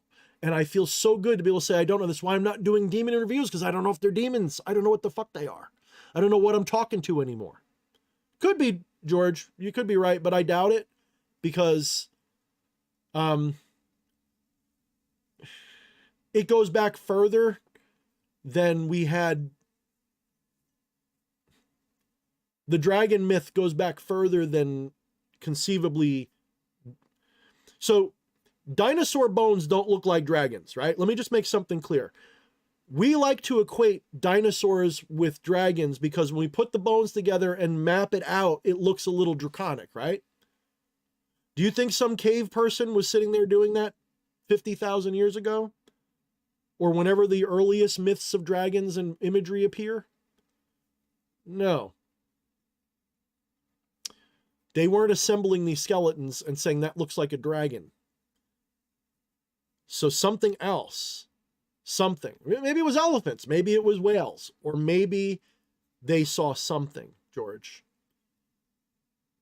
Maybe. All right, I'm not down with the Earth or the Moon as a dragon egg. Like I said, okay, maybe I shouldn't say I'm open to everything, but I that's not going in the, you're right, that's not going into the wastebasket. I'll put that on the very tippy edge of the maybe pile.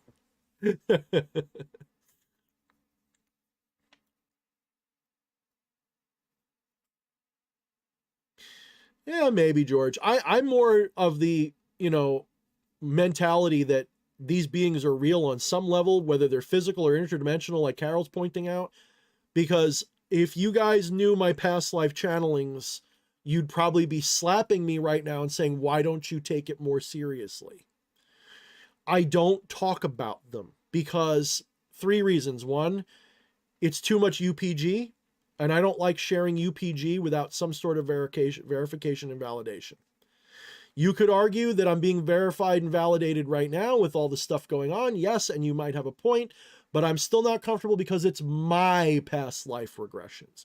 It's my childhood channelings. They're mine. And I don't want to share them because they're very personal. They say a lot about me and who I was when I was a 13, 14, 20-year-old. I don't want to go into them yet. I need more confirmation. But I'm starting to think that at least allegorically, they were 100% true. And it's possible that they were true, even if it's just in the multiverse sense. But I would rather be a blank slate right now.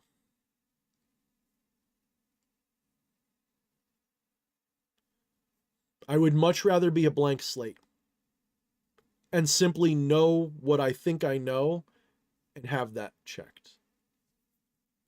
Patchy, it's different for everybody. Some people got to take drugs and all kinds of shit. When I was younger, I was hypnotized, went into deep trance, and I was walked through certain visualizations, and I just started telling these stories. But I want to be clear. The past life stuff that I went through wasn't just a hypnotic thing. I was always channeling another being when I was doing it. Or almost always. To the point where it was like 2 people's past lives intertwined as the same memories. Like they were my memories, but they weren't, and vice versa. And what I'm getting at is that it wasn't just hypnosis. There was other stuff going on that the hypnosis was a factor in. So think of it like this. Thorne gets possessed, starts channeling stuff, and then Thorne gets hypnotized, and they ask about that, and then past life regression's done. In the middle of that, this other entity pops up because it doesn't have to wait. It's not like I had to do a ritual. In fact, I never did. It literally, I could be sitting there and just start staring at the moon too long. Next thing I know, the other side of me's coming out. To the point, this is why I thought it was an alternative personality. I thought I had multiple personality syndrome, or whatever they called it at the time. Now they call it dissociative identity disorder. I thought I just had schizophrenia, multiple personalities combined. At some point in my late 20s, that's what I decided it was, and I worked to get it to go away, and it went away, and I felt good, and I was like, I cured myself, yay! No, I just bottled it up, blocked it out, and pretended it wasn't real. That's what I did. Now I'm open to it again, and I'm actually still keeping that door closed, though. And some would say, why? Why would you keep that door closed? You weren't there.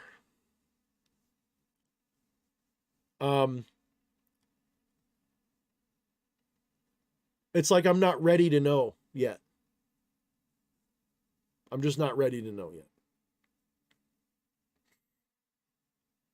Whatever I am, I'm not ready to know for sure. Because I'm still too attached to this rational timeline, or this rational paradigm that I've developed. I'm not ready to break that thing apart completely yet. I still like, it's one of the few groundings I have left. This little tiny bubble of normal discernment, reason, friends, non-duality. And it's getting small. That bubble's getting small. So I'm waiting. I'm waiting a little bit. Because what I was getting at earlier was pretty soon, everybody who believes X, Y, and Z are about to get their beliefs called. The Christians are about to find out.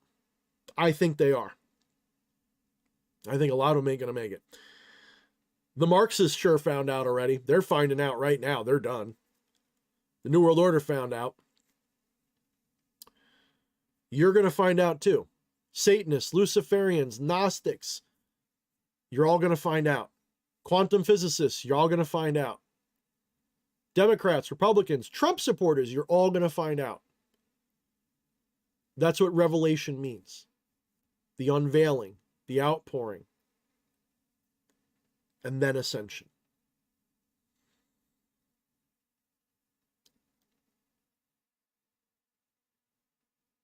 Not just theirs, Tommy, ours. Mine too. Because as much as I like to think I'm open, Tommy says, oh yeah, DH, their limited perception's finna get popped. Yes, indeed. And so's ours, dude. Yours, mine. That's what I'm saying. Get ready. Be open to impossibilities. Be open to possibilities that are so untoward, so profound, so Lovecraft cosmic horror, so ancient aliens mysterious. Some of you guys are like, I knew it, but there's going to be parts you didn't know. There's going to be parts that are going to blow your mind. And people are going to be like, Thorne, nothing happened. Like, watch, you know what? If in 10 years people say nothing happened, okay. Did you have fun waiting? Good. That's good enough for me. At least we're here in 10 years. Because the other timeline that I saw, no. The other timeline I saw us marching towards,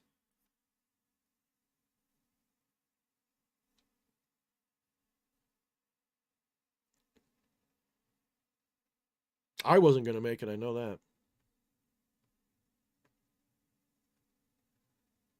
That's right, George. That's basically what I'm saying. George says, blow our minds. I have a feeling even you may be surprised. No, I'm the first one to say, the only reason why I'm not saying that because my mind is open, it won't be blown. I'm just literally saying that if your mind's not open, that blowing may damage you. If your mind is open, it may still blow your mind, but at least it won't be under pressure when it happens, right? Like a firecracker, right? You could take one of those little, those little ladyfinger, those little thunderbolt, like the little tiny little things that are like, I don't even have anything small enough. Like, I got nothing, but you know what I'm talking about? Those little tiny firecrackers that you can hold in your hand. They go pop and they don't hurt. If you take one of those, light it and cup it in your hand, it'll blow a hole in your hand. So in a very similar way, you have to keep that mind open so when that firecracker goes off, it does as little damage as possible.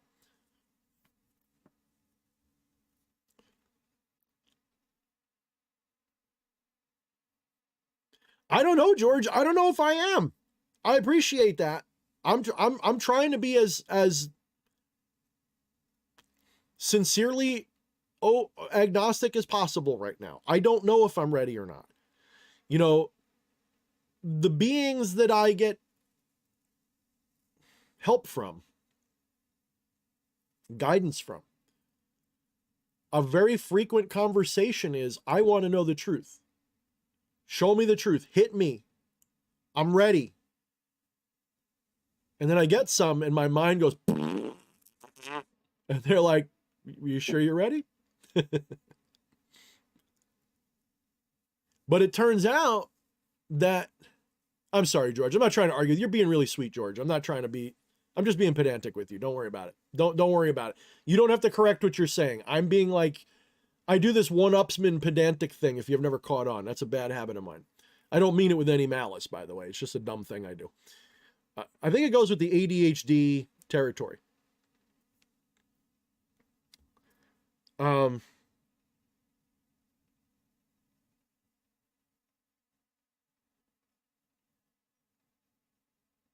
I lost my train of thought. Not really important. But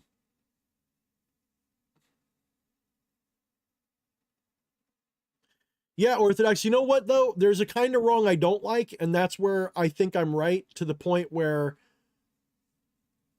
especially like if I start defending a position and then I'm proven wrong, that hurts. Not just from the ego. I feel like I wasted my time. Like, it's not even just embarrassing. That's bad enough. I feel like I wasted my time. I would rather be wrong because I didn't know from the start, you know? So,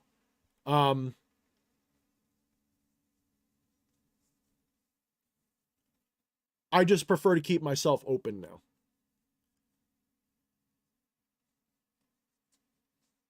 And just see what happens. Because where we're going, we don't need roads. That's all I'm going to say. All right. I'm going to cut this out now. I want to thank everybody here. If you're still here, thank you for sticking around this long. I noticed we had a good turnout tonight. I was really happy to see it, guys. Thank you very much. Thank you for putting up with my ranting and my raving and my Thornisms and my weirdness. It means a lot to me, and it does humble me, the fact that you guys care and that you care about what I think, that you pay attention, and that you try to and you try to integrate what I say. And you don't, you play along with me. You understand that there's a bit of absurdism here that I'm literally doing on purpose. I appreciate that you guys get that so much, because not everybody does. It's a mark of your intelligence, not that you like me, but that you can tolerate me. And I appreciate that. And I'm not giving you platitudes. I'm telling you what I really feel, because honestly, when I started this gig in 2018, I was so full of myself and didn't even know it. And now I'm full of something else. I'm full of everything. So thank you guys. I appreciate you all. Thank you for following me on this journey. And very soon, there will come a time when the rebrand will happen. But it may have to wait until those silver ships come calling. Until next time, I give you the Osiris. All right, guys, I'll check you next week.